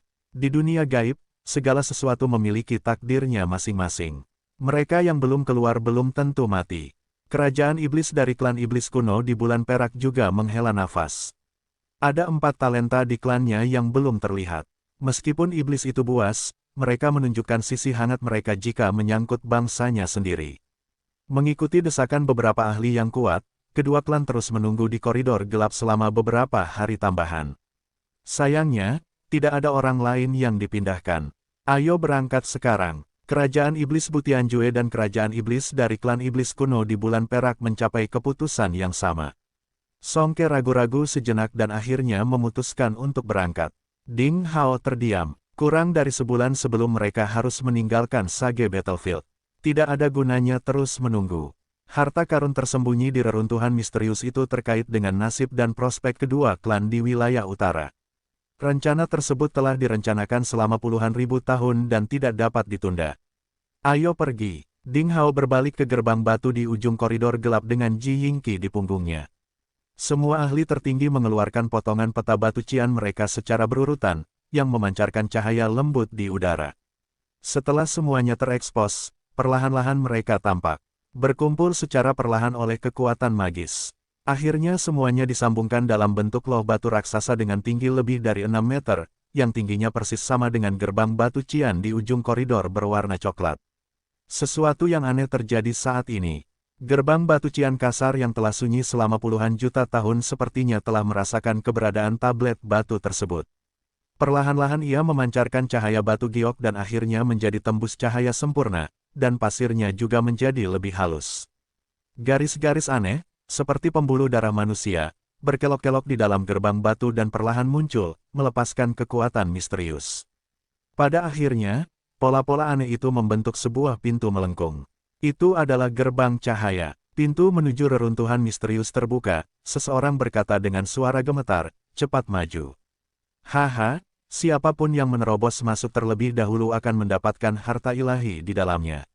Ayo pergi, bertarung. Pada titik ini, semua orang merasa iri karena mereka memiliki peluang yang belum pernah terjadi sebelumnya. Selama mereka mendapatkan harta ilahi, mereka mungkin akan memiliki seluruh medan perang sage dan bahkan harapan untuk menjadi dewa, sebuah fakta yang membuat semua orang gila saat ini. Setelah berteriak, seseorang berubah menjadi cahaya yang mengalir, bergegas menuju gerbang cahaya dalam sekejap. Boom, ledakan, ledakan, kekuatan yang menakutkan melonjak. Seorang master yang sangat kuat yang berdiri di paling depan tiba-tiba mengambil tindakan dan dengan kejam membunuh semua ahli yang mencoba menerobos gerbang luar angkasa. Sementara Raja Iblis Butianjue mengambil tindakan, aura iblis terbakar seperti api berdarah, hampir berubah menjadi tulang beberapa ahli klan manusia yang dengan ceroboh berlari menuju gerbang cahaya. Kerajaan iblis dari klan iblis kuno di bulan perak mendengus dan menggoyangkan jarinya sedikit, menghisap semua darah mereka dalam sekejap. Sementara itu, ahli tertinggi dari klan manusia juga mulai menyerang balik. Songke menggoyangkan pergelangan tangannya dengan pedang di tangan. Pada saat ini, cahaya pedang menyilaukan yang tak terhitung jumlahnya ditembakkan, segera memotong 5 atau lebih ahli klan iblis yang berada di dekat gerbang cahaya menjadi daging cincang. Adapun Bai Kuansui dari Sekte Ilmu Pedang Pemusnahan, dia juga membunuh puluhan master klan iblis yang mencoba masuk ke gerbang. Darah keluar dan anggota tubuh yang robek beterbangan kemana-mana. Ding Hao tidak mengambil tindakan apapun, dia hanya melindungi Ji Yingqi yang berada di sisinya. Tak lama kemudian, kekacauan akhirnya mereda dengan adanya pembantaian berdarah. Para ahli gila dari kedua ras tersebut akhirnya sadar dalam menghadapi pembantaian tanpa ampun terhadap para tuan yang sangat berkuasa. Akal budi menang atas keserakahan. Hanya mereka yang masih hidup yang dapat memperoleh harta ilahi yang begitu berharga. Jika mereka dibunuh saat ini, semuanya akan berakhir. Bunuh siapa saja yang berani menerobos masuk. Niat membunuh muncul dari suara Raja Iblis Butianjue. Haha, sebaiknya aku membunuh siapapun yang mencoba melanggar peraturan aliansi altar hari ini. Songke juga mencibir. Ketika pria bertubuh besar itu menjadi gila, dia tampak sangat menakutkan, seperti penjelmaan kematian. Tidak ada orang lain yang berani bergerak gegabah setelah ancaman itu dibuat oleh orang-orang yang sangat kuat. Setelah diskusi singkat, para pemimpin kekuatan besar yang memiliki potongan peta tablet batu mengatur tim mereka dan memasuki ruang angkasa terlebih dahulu. Sementara para penggarap nakal lainnya dari klan manusia dan masing-masing ahli dari klan iblis yang beruntung berhasil mengikuti mereka sepanjang jalan tidak dapat memasuki gerbang cahaya sampai. Semua tim dari kekuatan utama melewatinya. Karena Ding Hao memiliki 2 bagian peta, dia pasti masuk ke gerbang luar angkasa bersama kelompok pertama. Sambil menggendong Ji Yingqi di punggungnya, dia memimpin Evil Moon dan Adorable ke gerbang cahaya bersama Songke, Bai Kuansui, dan pakar tertinggi klan iblis lainnya. Akhirnya mereka semua melewati gerbang cahaya. Perasaan tidak berbobot membuat mereka kewalahan dan mata mereka berbinar karena perubahan lingkungan. Kali ini, mereka tidak dikirim ke tempat sembarangan. Saat kakinya menyentuh tanah, Ding Hao menemukan bahwa Songke, Bai Kuansui, dan Raja Iblis Butianjue masih berada di sisinya, mereka tidak dipisahkan. Mereka semua dalam keadaan siaga penuh dan mengaktifkan Qi dan Demon Aura mereka secara ekstrim untuk mencegah serangan diam-diam atau bahaya yang tidak terduga. Semua orang, termasuk Ding Hao, mengukur tempat ini dengan sedikit rasa ingin tahu. Reruntuhan misterius yang legendaris itu akhirnya membuka tabir misteriusnya kepada semua orang yang hadir. Tampaknya itu adalah reruntuhan kota raksasa kuno, dengan banyak bangunan batu oker yang membentang hingga tak terbatas. Kota itu sepertinya bertatahkan emas. Ada bangunan batu yang runtuh, tembok batu rendah, pecahan batu persegi, dan lapisan konstruksi aneh. Ding Hao bahkan melihat beberapa bangunan yang mirip dengan piramida Mesir kuno, semuanya telah hancur dan hancur berkeping-keping. Angin, yang tampaknya tidak jelas asal-usulnya, menghembus pasir kuning di tanah. Karena semua bangunan telah mengalami semua perubahan kehidupan selama jutaan tahun dan mengalami penggurunan yang parah, bangunan tersebut berbintik-bintik dan kasar, penuh dengan bekas luka. Kebanyakan dari mereka telah lapuk sehingga orang hampir tidak bisa membedakan penampilan aslinya. Kerumunan itu muncul di jalan berkerikil yang cukup lebar untuk 10 kereta kuda bergerak bebas berdampingan.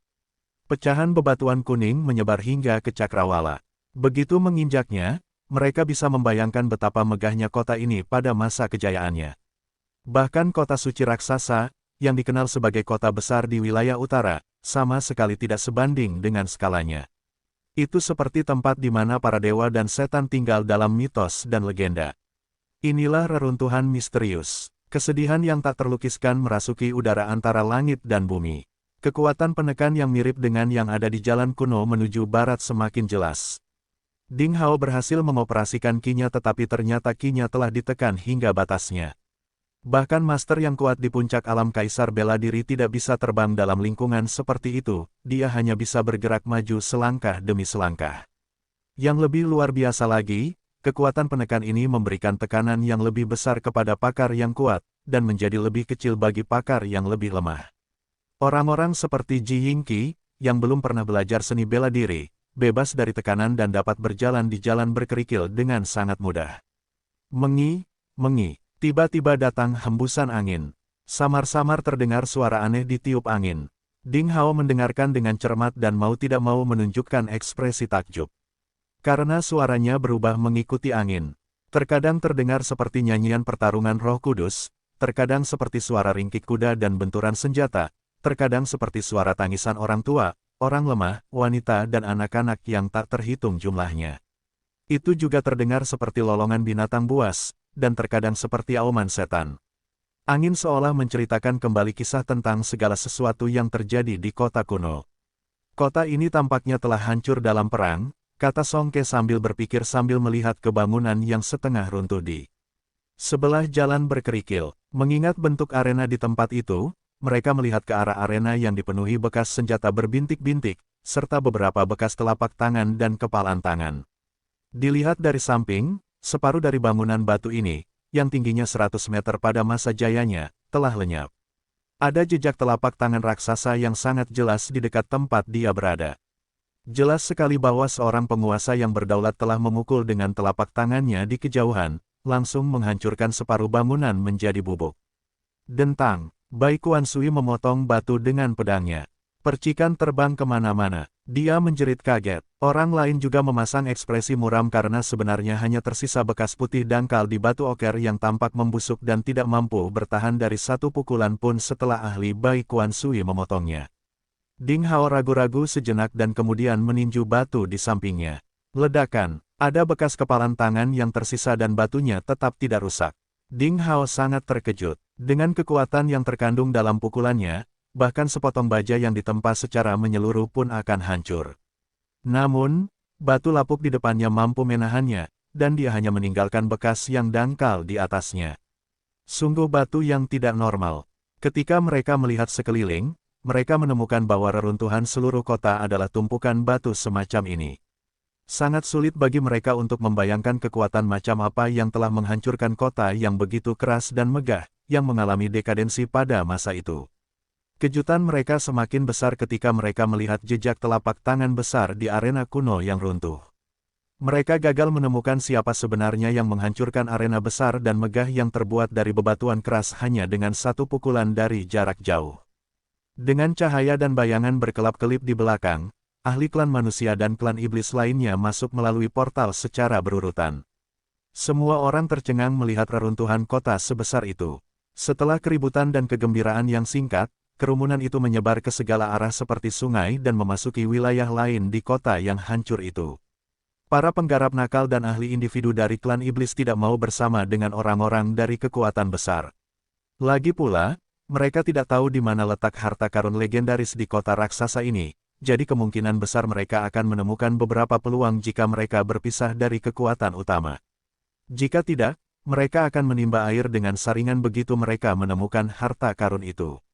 Setelah meminum ramuan yang diberikan oleh Ding Hao, Li Muyun dan Liang Feixue merasa jauh lebih baik.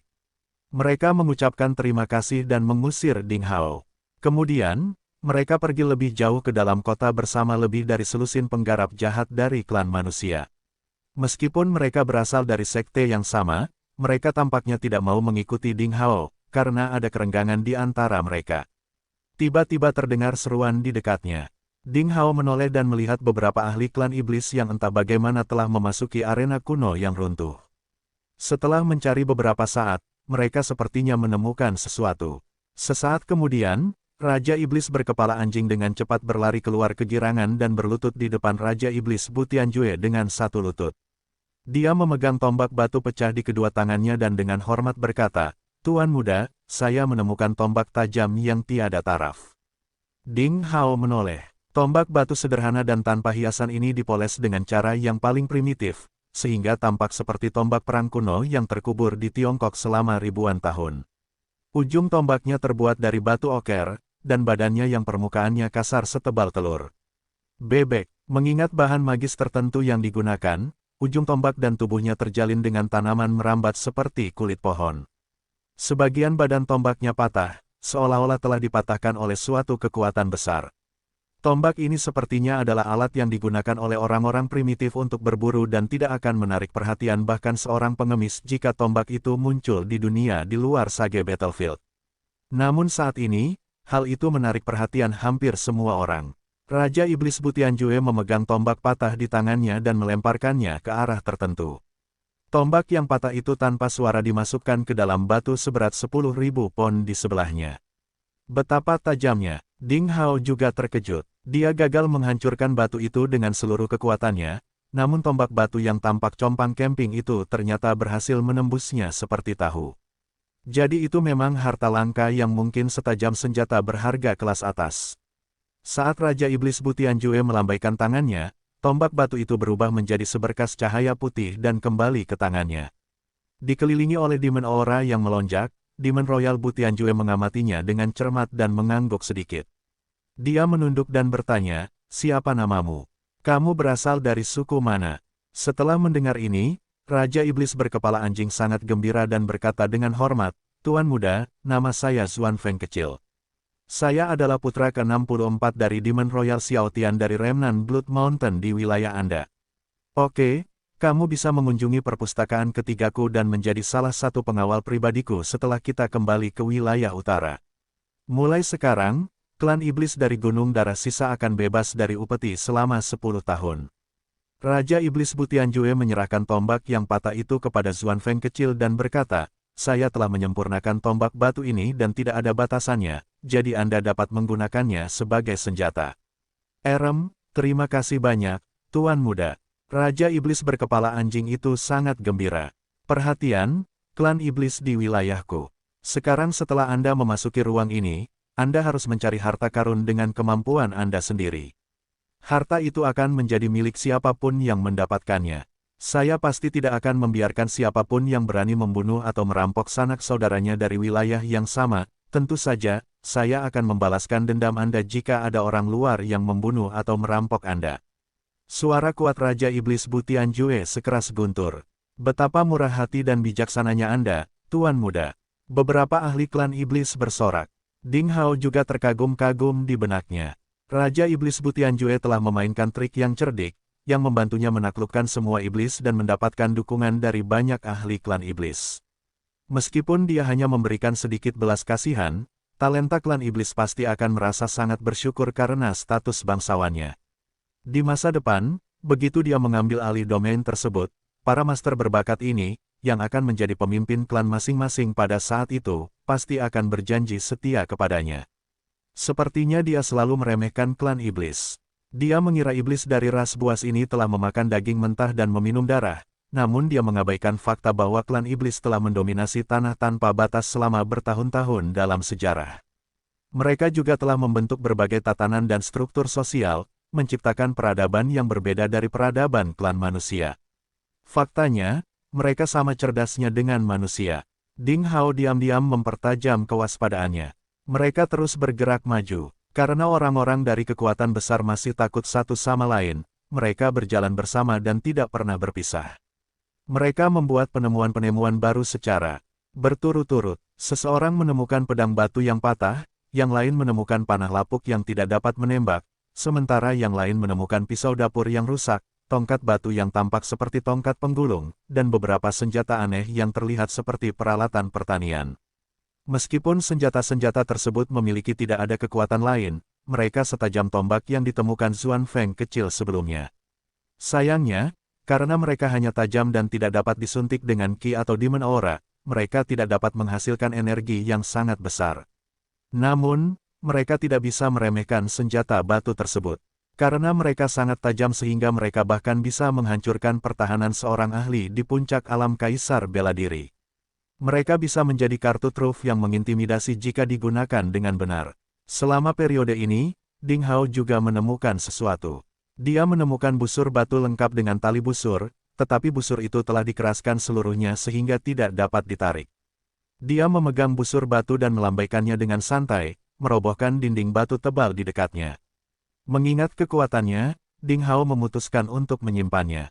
Itu akan menjadi senjata yang layak jika dia menemukan cara untuk melunakkan busur batu dan mengembalikan tampilan aslinya di masa depan.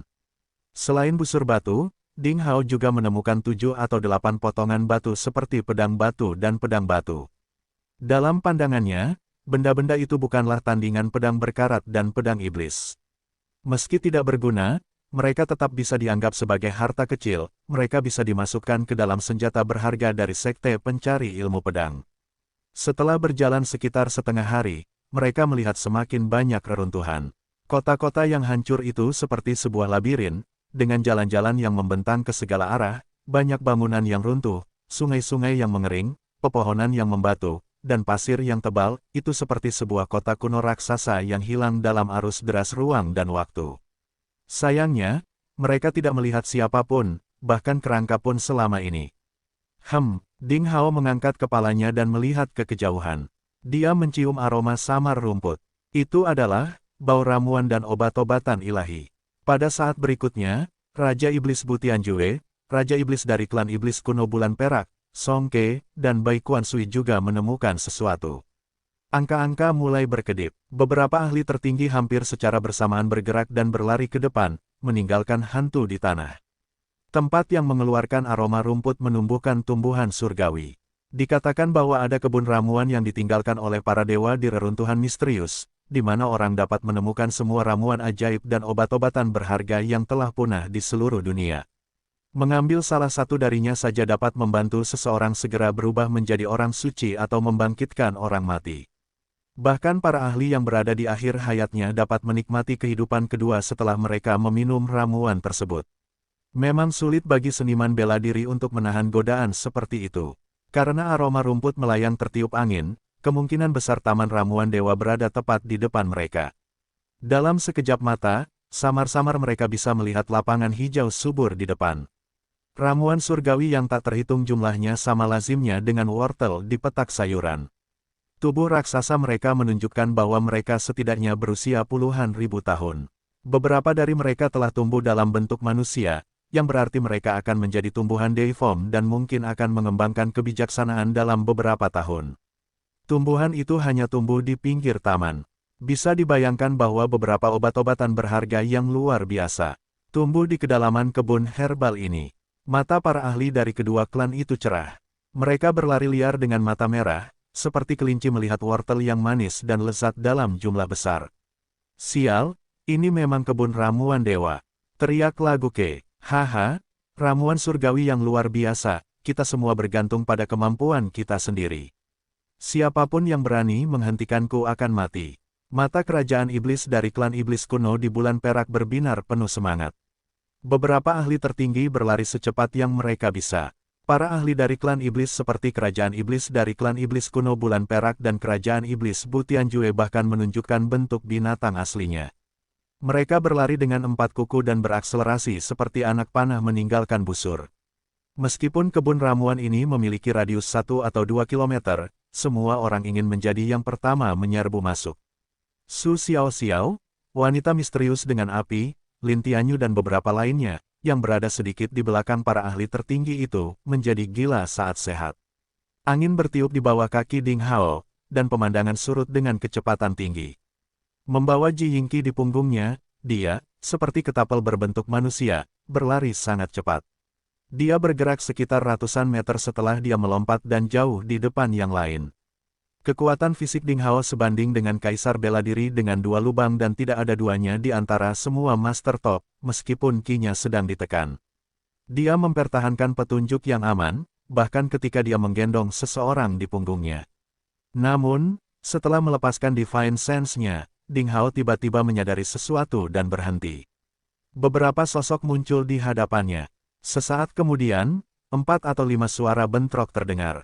Bang, bang, bang, bang. Di tengah teriakan keterkejutan, para ahli tertinggi lainnya yang sedang berlari dengan liar tiba-tiba menabrak dinding Qi yang tidak terlihat dan transparan. Mereka semua lengah dan menjerit kesakitan seolah-olah terlempar ke udara seperti tikus yang tenggelam. Wajah Song Ke yang gemuk dan bulat hampir remuk. Para ahli dari 2 klan iblis utama jatuh ke tanah seperti anjing, melihat bintang selama beberapa detik. Meong, haha, Evil Moon tertawa terbahak-bahak sambil menutup mulutnya dengan tangan. Ya Tuhan, mengapa ada batasan susunan prasasti lain di sini? Itu sangat memukulku. Song Ke tersandung dan menutupi wajahnya dengan tangannya. Hidungku patah. Ding Hao, kamu tidak setia pada temanmu. Anda harus memperingatkan saya lebih awal sejak Anda menemukannya, itu hampir membunuh saya. Dan kucing gendut sialan itu, kamu bahkan tertawa meremehkan. Hati-hati, aku akan menangkapmu dan memakanmu lain kali. Kucing gemuk. Evil Moon mencibir dan menjawab, aku tidak segemuk kamu. Lagu Ke terdiam. Baik Ding Hao maupun Bai Quan Sui tertawa terbahak-bahak. Pada titik ini, udara beriak pelan. Kemudian, dinding Qi transparan yang tipis namun sangat kuat muncul perlahan. Itu bertindak seperti perisai udara transparan yang besar, menutupi taman ramuan surgawi di depan mereka, memancarkan gelombang aura mengerikan yang membuat takut orang, seolah-olah ia memiliki kekuatan surgawi. Perisai tidak jelas inilah yang menghalangi semua orang beberapa saat sebelumnya. Betapa mengerikannya aura ini. Mungkin itu adalah formasi pembatasan yang ditinggalkan oleh para dewa, tebak Ding Hao. Aura deiform yang dikeluarkan oleh perisai udara menjadi lebih jelas saat mereka mendekat, mendorong orang untuk berlutut dan menyembahnya. Omong kosong, itu tidak mungkin sesuatu yang ditinggalkan oleh para dewa. Dewa tidak akan dibunuh oleh orang lain, sebuah suara menjengkelkan tiba-tiba bergema di benak Ding Hao tanpa peringatan. Bagaimana itu tidak ditinggalkan oleh para dewa, Ding? Hao bertanya tanpa sadar, tapi dia tertegun di saat berikutnya, tiba-tiba menyadari sesuatu. Dia menjadi sangat gembira dan berkata, Master Pedang Senior, apakah kamu bangun? Kamu sudah bangun. Kali ini, suara Sabre Master. Kamu sudah tidur lama sekali. Apakah Anda sudah mencapai reruntuhan misterius? Hei, kekuatanmu meningkat pesat. Kenapa aku merasakan aura yang sangat familiar darimu?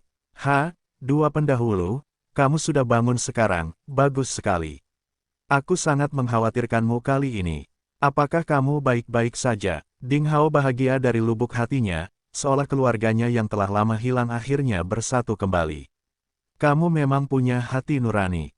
Master Pedang tertawa terbahak-bahak. Jangan khawatir, baik saya maupun wanita gila itu sangat baik. Phew. Kami akhirnya menyelesaikan tugas itu. 24 jurus ilmu pedang dan 24 jurus teknik pedang di pedang surga, menara pedang tak tertandingi sungguh menarik. Kami butuh waktu lama untuk menyelesaikannya. Jelas sekali, Saber Master sedang dalam suasana hati yang baik. Dia menambahkan, tentu saja, alasan utama mengapa kami menghabiskan waktu begitu lama adalah karena Master Pedang terlalu timpang. Faktanya, saya sudah memahami 24 jurus teknik pedang. Master Pedang berkata, wanita gila, apakah kamu tidak memiliki rasa malu lagi? Kaulah yang memaksaku untuk memahami jalan pedang dan pedang bersama-sama dan menggabungkannya menjadi satu. Master Pedang berkata, itu sebabnya aku bilang kamu terlalu bodoh. Anda tidak memiliki pemahaman yang baik tentang 24 gerakan teknik pedang, jadi saya harus menjelaskannya kepada Anda berulang kali. Master Pedang berkata, saya juga menjelaskan 24 jurus ilmu pedang kepada Anda, wanita gila berulang kali. Kedua monster tua itu bertengkar lagi di kepala Ding Hao. Ding Hao mendengarkan sambil tersenyum dan tidak menyela. Setelah sekian lama, ketika dia mendengar suara dua monster tua lagi, bahkan jika pertengkaran itu membuatnya pusing di masa lalu, dia merasakan perasaan ramah berkat mereka. Ding Hao bertanya setelah keduanya berhenti berdebat, ngomong-ngomong, para pendahulu, mengapa Anda menggabungkan 24 jurus teknik pedang dan 24 jurus ilmu pedang untuk mengintegrasikannya menjadi satu? Nak, jangan panggil aku pendahulu. Saya baru berusia ratusan ribu tahun, saya tidak tua sama sekali, keluh Master Sabre dan kemudian berkata, dua keterampilan bertarung yang menyatukan teknik pedang dan teknik pedang di seluruh dunia adalah pelengkap yang bagus untuk Anda di jalan kaisar tertinggi pedang-pedang. Namun, Master Pedang dan saya menemukan bahwa kedua keterampilan ini agak bertentangan satu sama lain. Jadi kami memahaminya terlebih dahulu, setidaknya Anda mengambil jalan yang salah.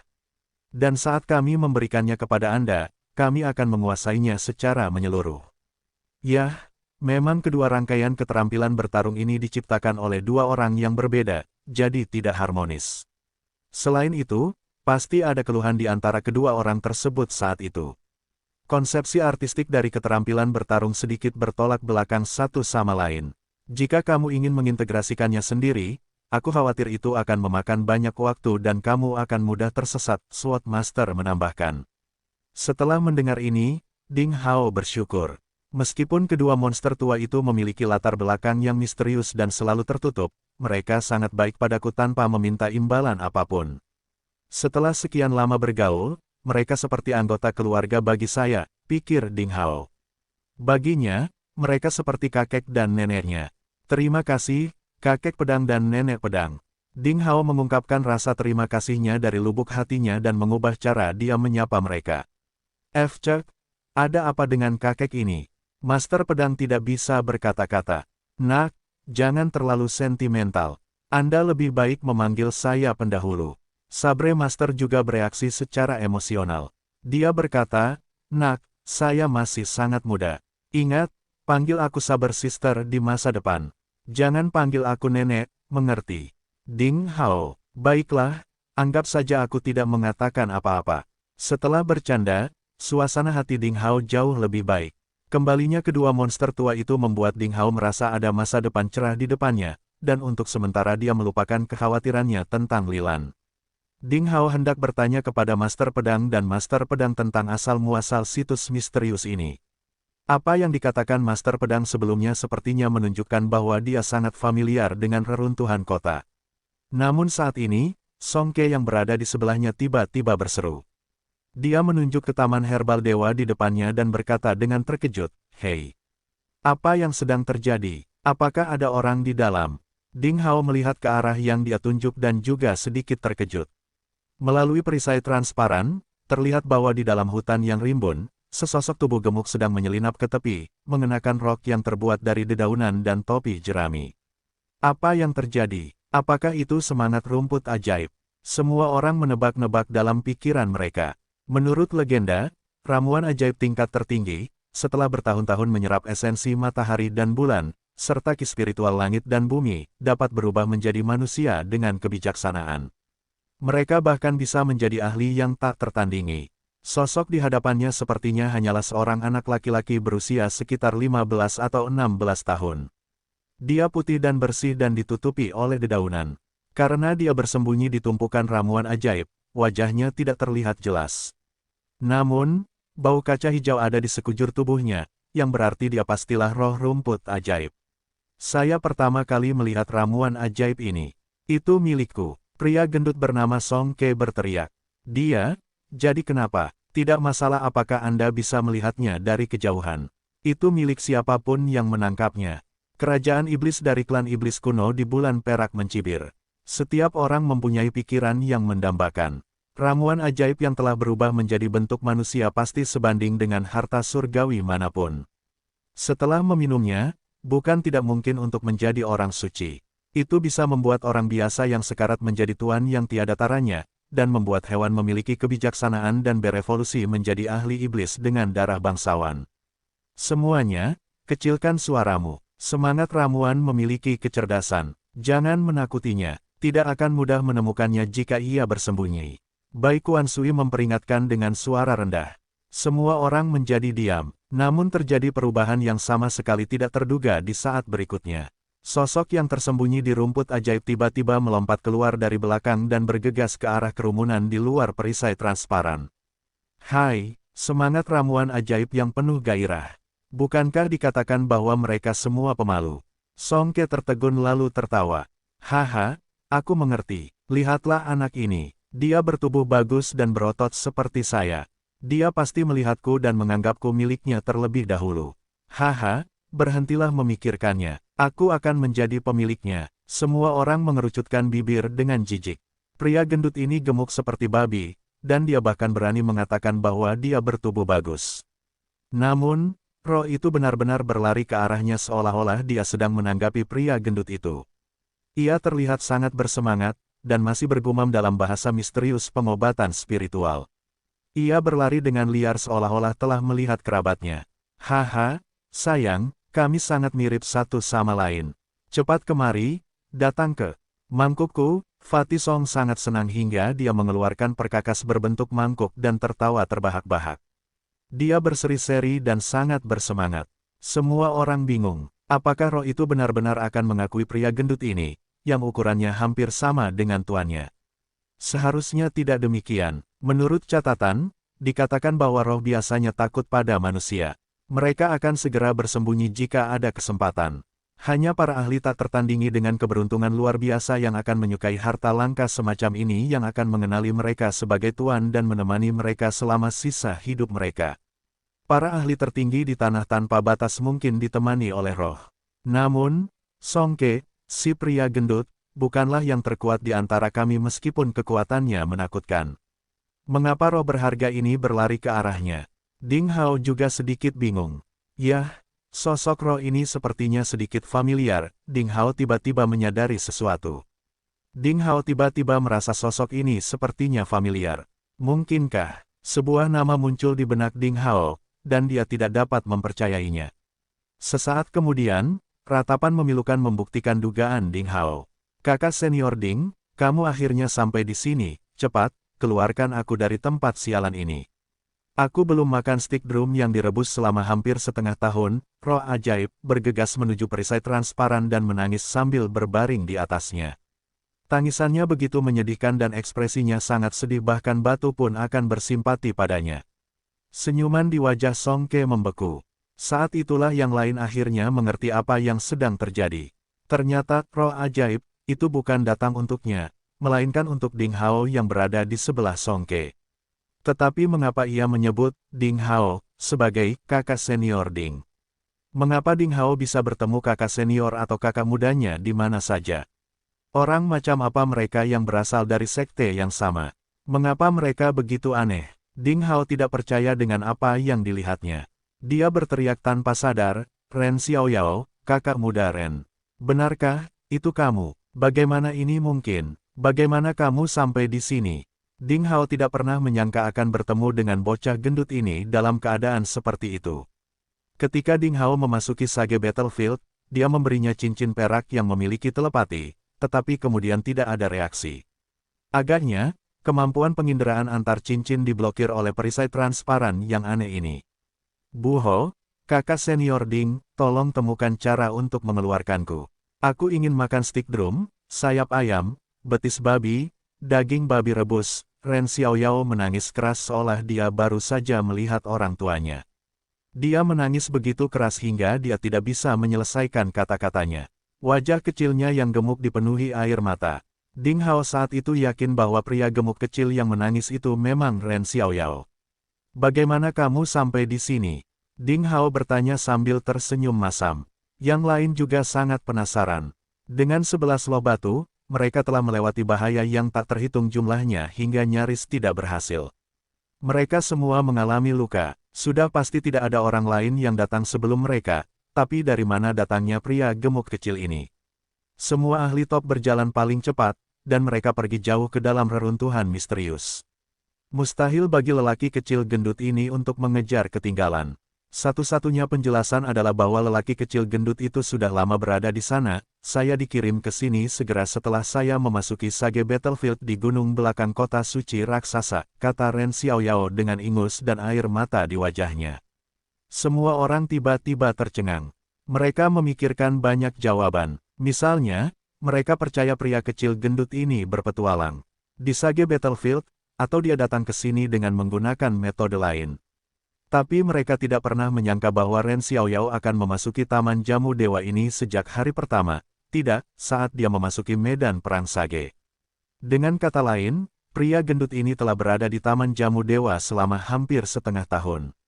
Yah, sungguh beruntung, bukan? Ding Hao, pria yang sangat sopan, memiliki keinginan untuk bersumpah. Menjijikkan jika dibandingkan dengan dia. Ketika saya memasuki Sage Battlefield, saya dikirim ke tempat berbahaya yang dijaga oleh binatang buas yang unik. Saya hampir dibunuh oleh mereka. Saya dirampok, dan kemudian saya menghadapi segala macam kesulitan. Simen Qiansui terluka parah dan koma. Jenius dan talenta yang tak terhitung jumlahnya dari sekte besar segera mati. Yang lain menghadapi berbagai macam bahaya yang tidak terduga. Mereka hampir mati untuk melewati jalan kuno menuju barat. Mengapa para ahli klan iblis dan klan manusia mengambil risiko besar untuk sampai ke sini? Bukankah hanya datang ke reruntuhan misterius untuk mencari ramuan ajaib dan obat-obatan berharga? Tapi pria kecil gendut ini, dia tidak punya pengalaman sama sekali dalam situasi berbahaya apapun. Dia hanya berbaring di Taman Ramuan Dewa, lalu dia makan dan minum selama setengah tahun. Mungkinkah orang ini adalah anak dewa yang tidak sah? Dia sangat beruntung, bukan? Setiap orang memiliki dorongan untuk menariknya keluar dari perisai transparan dan memukulnya dengan baik. Ren Xiaoyao tidak memperhatikan tatapan marah dari banyak ahli di luar perisai. Dia menangis dan berkata, "Saudara senior Ding, saya tahu kamu bisa melakukan apa saja. Tolong bantu aku keluar dari tempat sialan ini, aku sudah terjebak selama hampir setengah tahun. Anda tidak tahu bagaimana saya hidup tanpa daging selama hampir setengah tahun. Saya makan ramuan ajaib ini setiap hari, dan rasanya sangat hambar. Meskipun sangat berharga, saya tidak bisa memakannya setiap hari.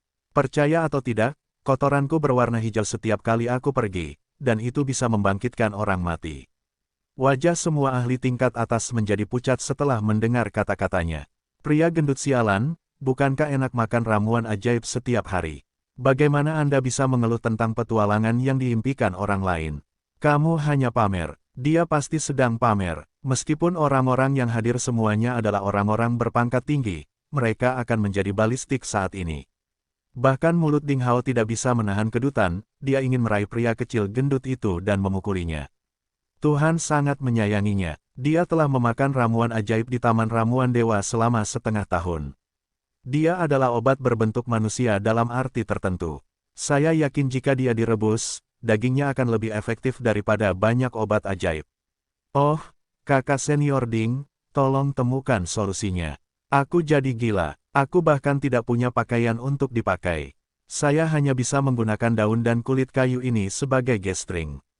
Aku akan menjadi manusia primitif, aku belum makan daging selama setengah tahun, dan berat badanku turun beberapa kilogram, teriak bocah gendut itu.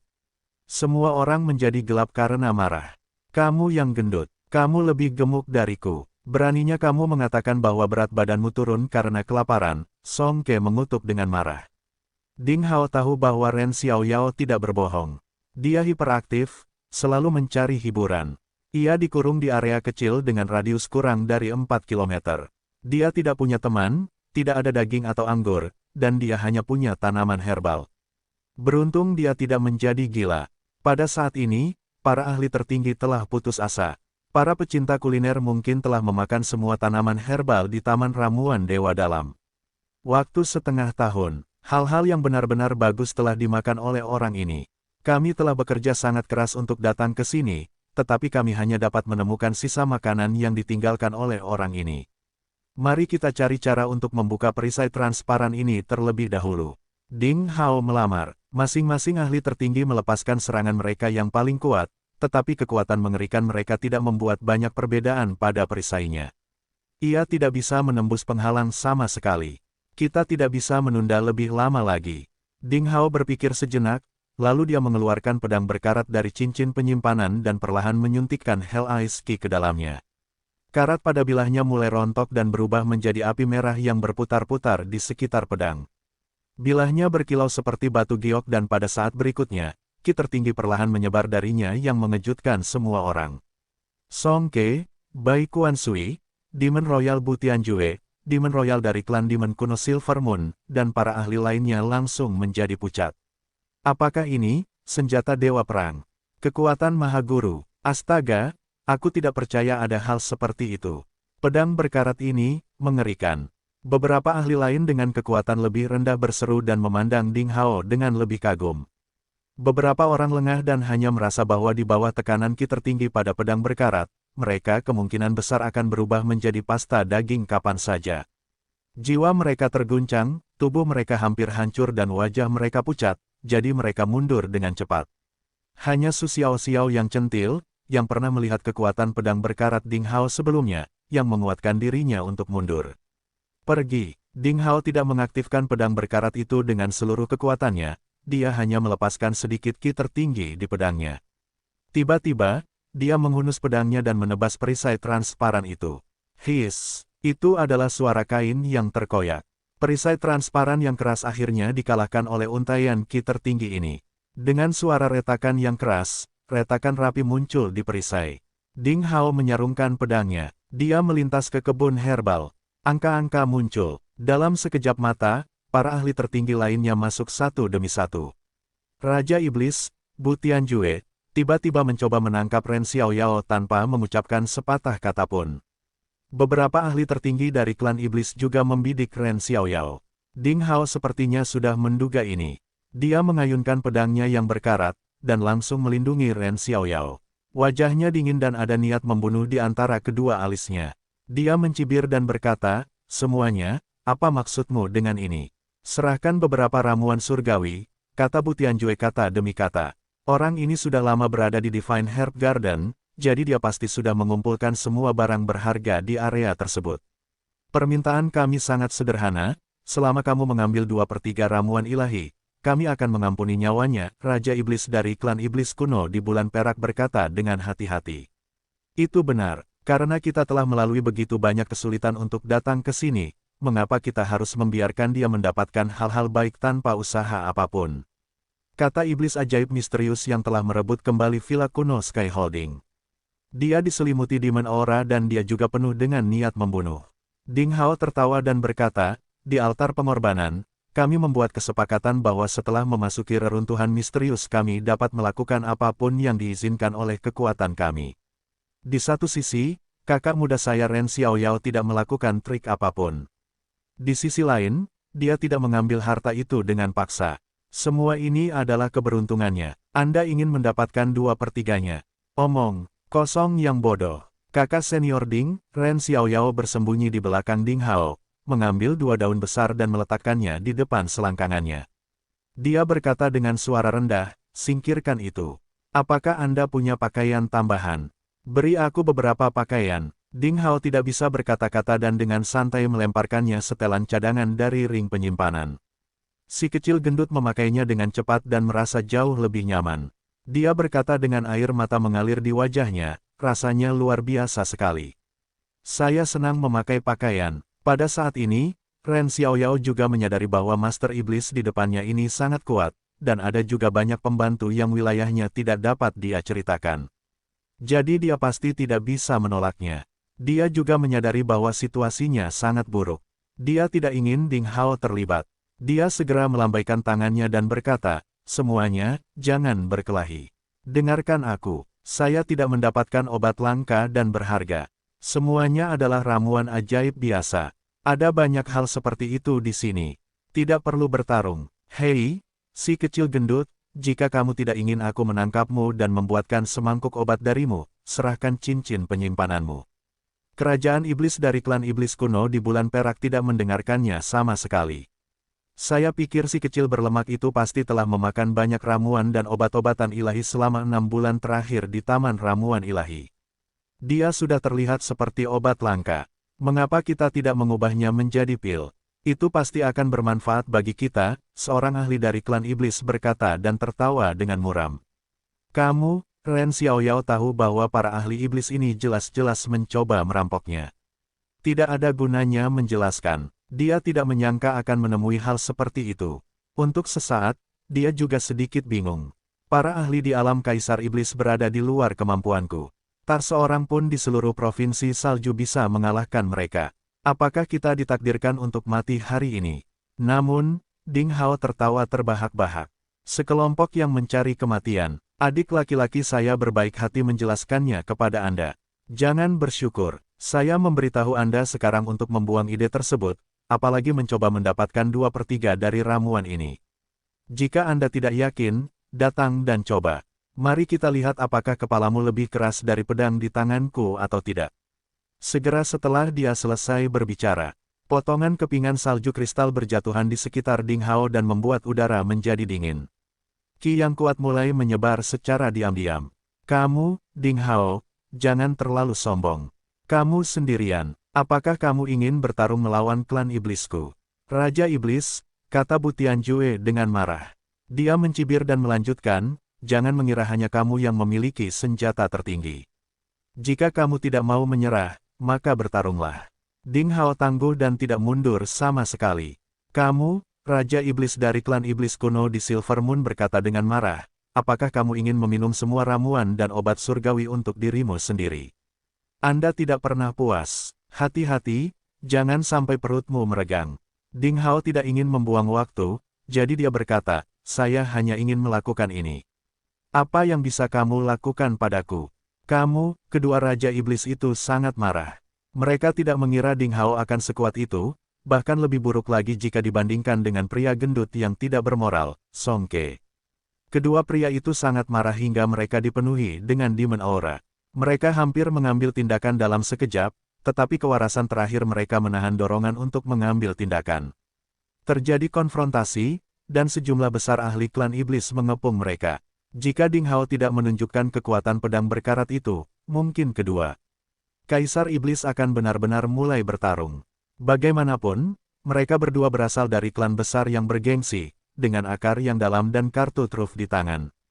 Meskipun Ding Hao menunjukkan kekuatan yang luar biasa dalam pertempuran sebelumnya, itu tidak cukup untuk meyakinkan mereka untuk mundur. Namun, mereka ragu-ragu sejak Ding Hao memecahkan perisai transparan dan menunjukkan kekuatan tertinggi yang terkandung dalam pedang berkarat itu.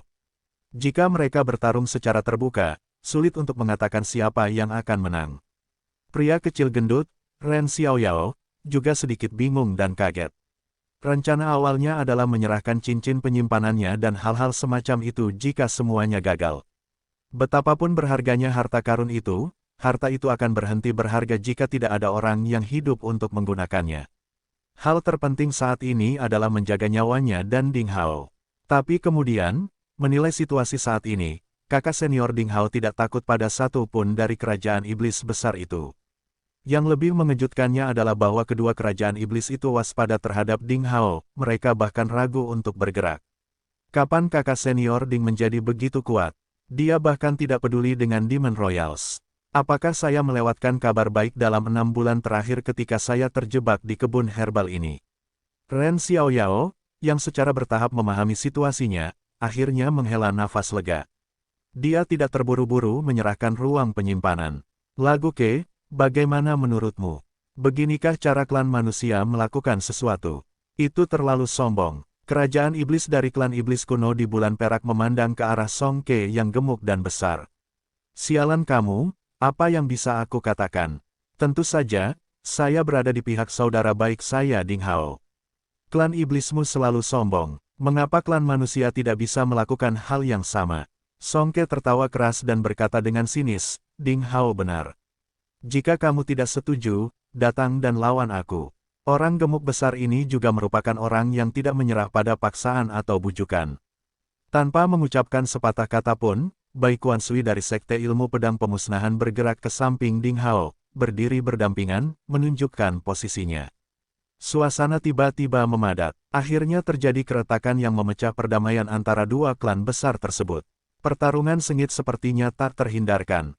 Kedua Raja Iblis dan penguasa tertinggi klan Iblis lainnya semuanya mempertimbangkan dalam hati mereka apakah Ren Xiaoyao benar-benar telah mendapatkan ramuan ajaib terhebat dalam 6 bulan terakhir, dan apakah pertempuran sengit ini diperlukan atau tidak.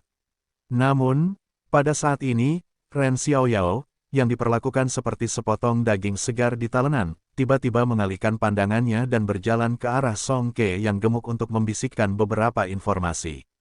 Persetan denganmu, kenapa kamu tidak memberitahuku sebelumnya? Song Ke berteriak kaget. Dia segera berbalik dan berlari jauh ke dalam kebun tanaman seperti kelinci gemuk yang ketakutan. Hai, kakak, kata Lin Tianyu sambil mengejarnya bersama beberapa saudara lainnya. Dia tidak mengerti mengapa kakak laki-lakinya bertingkah seperti orang gila. Pergantian peristiwa yang tiba-tiba ini membingungkan para penguasa tertinggi klan iblis. Apa yang kamu katakan padanya? Ding Hao mengerutkan kening dan bertanya. Oh, kata pria gemuk kecil itu sembarangan. Saya baru saja memberitahunya bahwa beberapa tanaman yang telah berubah menjadi ramuan ajaib dapat ditemukan di kedalaman kebun ramuan. Ding Hao tertegun dan bertanya, kamu tidak melakukannya berbohong padanya, kan? Pria kecil gendut itu berkata dengan agak menyesal, tentu saja saya tidak berbohong padanya. Memang ada beberapa tanaman yang menjadi ramuan ajaib. Mereka telah mengubah rupa dan mengumpulkan kebijaksanaan mereka sendiri. Mereka sangat rumit. Kekuatanku terlalu lemah sehingga aku menghabiskan hampir setengah tahun untuk menangkap mereka tanpa hasil, jadi aku membiarkan pria gemuk ini mencoba peruntungannya. Bagaimanapun, saya melihatnya maju untuk membantu kami. Dia seharusnya menjadi orang baik. Hei. Hai, jangan pergi, kakak senior Ding, tunggu aku. Sebelum lelaki kecil gendut itu selesai, dia mendongak dan menemukan bahwa yang lain juga telah menghilang. Evil Moon, si kucing gemuk, sudah mengeluarkan air liur karena marah dan menjadi orang pertama yang bergegas keluar. Kemudian, penguasa tertinggi klan iblis dan klan manusia segera bergegas menuju tempat di mana lagu gendut berlari ke sana. Bahkan Ding Hao dikejar oleh Ji Yingqi sambil mengerutkan kening. Pria kecil gendut itu segera mengikutinya. Kerumunan segera sampai di tengah kebun herbal. Di sana berdiri patung batu putih bergambar seorang pejuang yang memegang pedang. Namun ukirannya tidak terlalu halus, hanya memperlihatkan garis luar yang kasar. Tidak jelas apakah patung itu adalah setan atau manusia. Patung itu tingginya lebih dari 2 meter, dan di sampingnya ada mata air jernih. Mata air itu seperti obat mujarab, mengalir perlahan, mengeluarkan aroma herbal yang aneh saat memelihara kebun ramuan ini. Si gemuk besar, Song Ke, melompat langsung ke mulut mata air dan meneguk mata air tersebut sambil menggunakan berbagai wadah ruang penyimpanan untuk menyimpan air. Sial, itu air sejati Tai, sialan, cepat keluar. Kamu telah merusak kolam air suci ini. Evil Moon, si kucing gemuk, mengenali asal-muasal mata air tersebut, dan matanya menjadi merah. Dengan cipratan, dia terjun ke dalam air dan meneguknya. Dia juga membuka kantong luar angkasa di perutnya dan menuangkan air ke dalamnya dengan putus asa. Air sejati Tai adalah harta karun terkenal yang berada di puncak daftar materi ilahi di wilayah utara. Menurut legenda, ramuan ini tidak hanya dapat menyembuhkan luka serius dan meningkatkan kekuatan seseorang, tetapi juga dapat memurnikan banyak pil ajaib langka bersama dengan ramuan lainnya. Bahkan bisa digunakan untuk menyempurnakan senjata. Itu sangat serbaguna. Di dunia luar, bahan ajaib semacam ini hampir punah. Bahkan negara adidaya itu mungkin tidak memiliki harta karun sebesar itu. Berdebar, air terciprat saat tuan dari kedua klan itu melompat ke dalam air seperti pangsit. Jika bukan karena tekanan di kebun ramuan, yang membuat kekuatan magis Qi dan aura iblis tidak mungkin digunakan, semua master akan mengambil air suci secara langsung. Mereka tidak punya pilihan selain menggunakan metode paling primitif, minum sebanyak yang mereka bisa, dan kemudian menyimpan air sebanyak mungkin. Menyaksikan hal ini, tanpa banyak berpikir, Ding Hao hendak melompat ke dalam air. Tidak mungkin dia menyaksikan air diambil oleh orang lain. Di dunia luar, setetes air sejati Tai sudah cukup untuk membuat kaisar bela diri memperjuangkannya. Saat ini, dia akan menjadi bodoh jika dia tidak mengumpulkan banyak. Tapi sebelum dia bisa melakukannya, dia ditangkap oleh Ren Xiaoyao yang bergegas mendekat. Kakak senior Ding, tolong jangan turun. Pria kecil gendut itu berbisik sembunyi-sembunyi. Mengapa? Ding Hao tercengang. Apakah ada bahaya ekstrim di musim semi? Pria kecil gemuk itu tersenyum datar dan berbisik kepada Ding Hao. Wajah Ding Hao tiba-tiba menjadi gelap. Apa, kamu buang air kecil dan buang air kecil di musim semi ini? Pria kecil gendut itu berkata dengan wajah pahit. Tidak ada cara lain. Kebun herbal ini lebarnya hanya sekitar 3 atau 4 mil. Saat pertama kali datang ke sini, saya makan terlalu banyak bahan ajaib dan obat-obatan. Aku belum terbiasa jadi perutku sakit karena ini. Aku menghabiskan semua yang aku makan. Terlalu banyak, jadi saya harus membawanya ke mata air. Jika saya membuangnya di kebun herbal, itu akan berubah menjadi lubang kotoran. Ding Hao tidak bisa berkata-kata. Mengapa orang gemuk begitu menjengkelkan? Songke seperti ini, dan Ren Xiaoyao juga orang gila. Kencing air sejati Tai, dia seharusnya disambar petir karena menyia-nyiakan harta yang begitu berharga secara sembarangan. Menyaksikan para master melompat ke dalam kolam, meneguk air sejati Tai, Ding Hao hanya bisa berdoa untuk mereka di dalam hatinya. Jika orang-orang ini tahu bahwa mereka sedang meminum air seni dan kotoran Ren Xiaoyao, mereka akan segera memuntahkan makanan semalam mereka, dan pasti akan melompat keluar untuk memakan pria gemuk ini hidup-hidup. Hei, ikut aku, kakak senior Ding, aku akan menunjukkanmu sesuatu yang bagus. Ren Xiaoyao menarik Ding Hao. Keduanya diam-diam mundur. Setelah sekitar 1 kilometer ke barat, mereka sampai di mata air lainnya. Dibandingkan dengan mata air Tai True Water, mulut mata air ini jauh lebih kecil, hanya seukuran kepalan tangan. Airnya membentuk genangan sebesar baskom. Cairan ini jarang ditemukan. Bentuknya seperti jeli, bebas pewangi, tetapi mencerminkan warna seperti mimpi. Itu sedikit bergetar dan bersinar menyilaukan. Ini, sialan, esensi air sejati Tai. Ding Hao terkejut. Benda ajaib ini lebih langka daripada air sejati Tai biasa. Itu adalah inti dari air sejati Tai, yang dibentuk oleh akumulasi energi. Itu adalah esensi yang dimurnikan dari air sejati Tai. Sekalipun Anda hanya mengeluarkan setetes seukuran sebutir beras dan membuangnya ke dalam sumur biasa, hal itu dapat mengubah air tersebut menjadi sumber cairan ilahi yang dapat menyembur selama beberapa dekade. Penggunaan sihirnya tidak ada habisnya. Kali ini Ding Hao tidak ragu sama sekali dan segera memasukkan Tai True Water Essence ke dalam cincin penyimpanannya.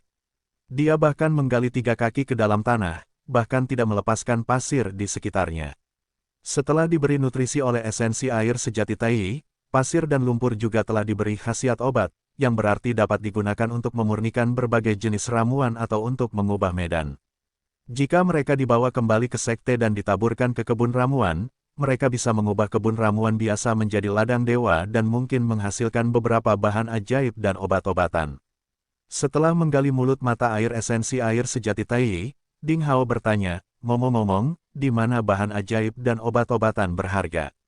Ada 2 tumbuhan yang berubah menjadi setan.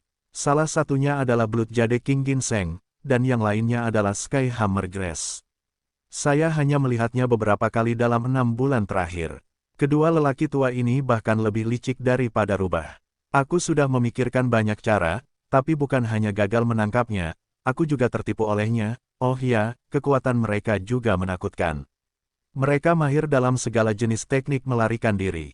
Mereka tidak memiliki lokasi tetap dan sulit ditangkap. Semuanya tergantung keberuntungan untuk menemukannya. Ketika Ren Xiaoyao berbicara tentang 2 ramuan yang diubah ini, dia mengertakkan gigi karena marah. Saat mereka sedang berbicara, mereka tiba-tiba mendengar seruan dan teriakan di kejauhan. Sinar merah darah dan sinar emas melintas ke atas dan ke bawah di perisai transparan dengan kecepatan yang sangat cepat. Itu 2 orang itu. Ren Xiaoyao berteriak, "Kejar mereka!" Ding Hao meraih Ren Xiaoyao. Dengan keras, dia melompat dan terbang ke kejauhan.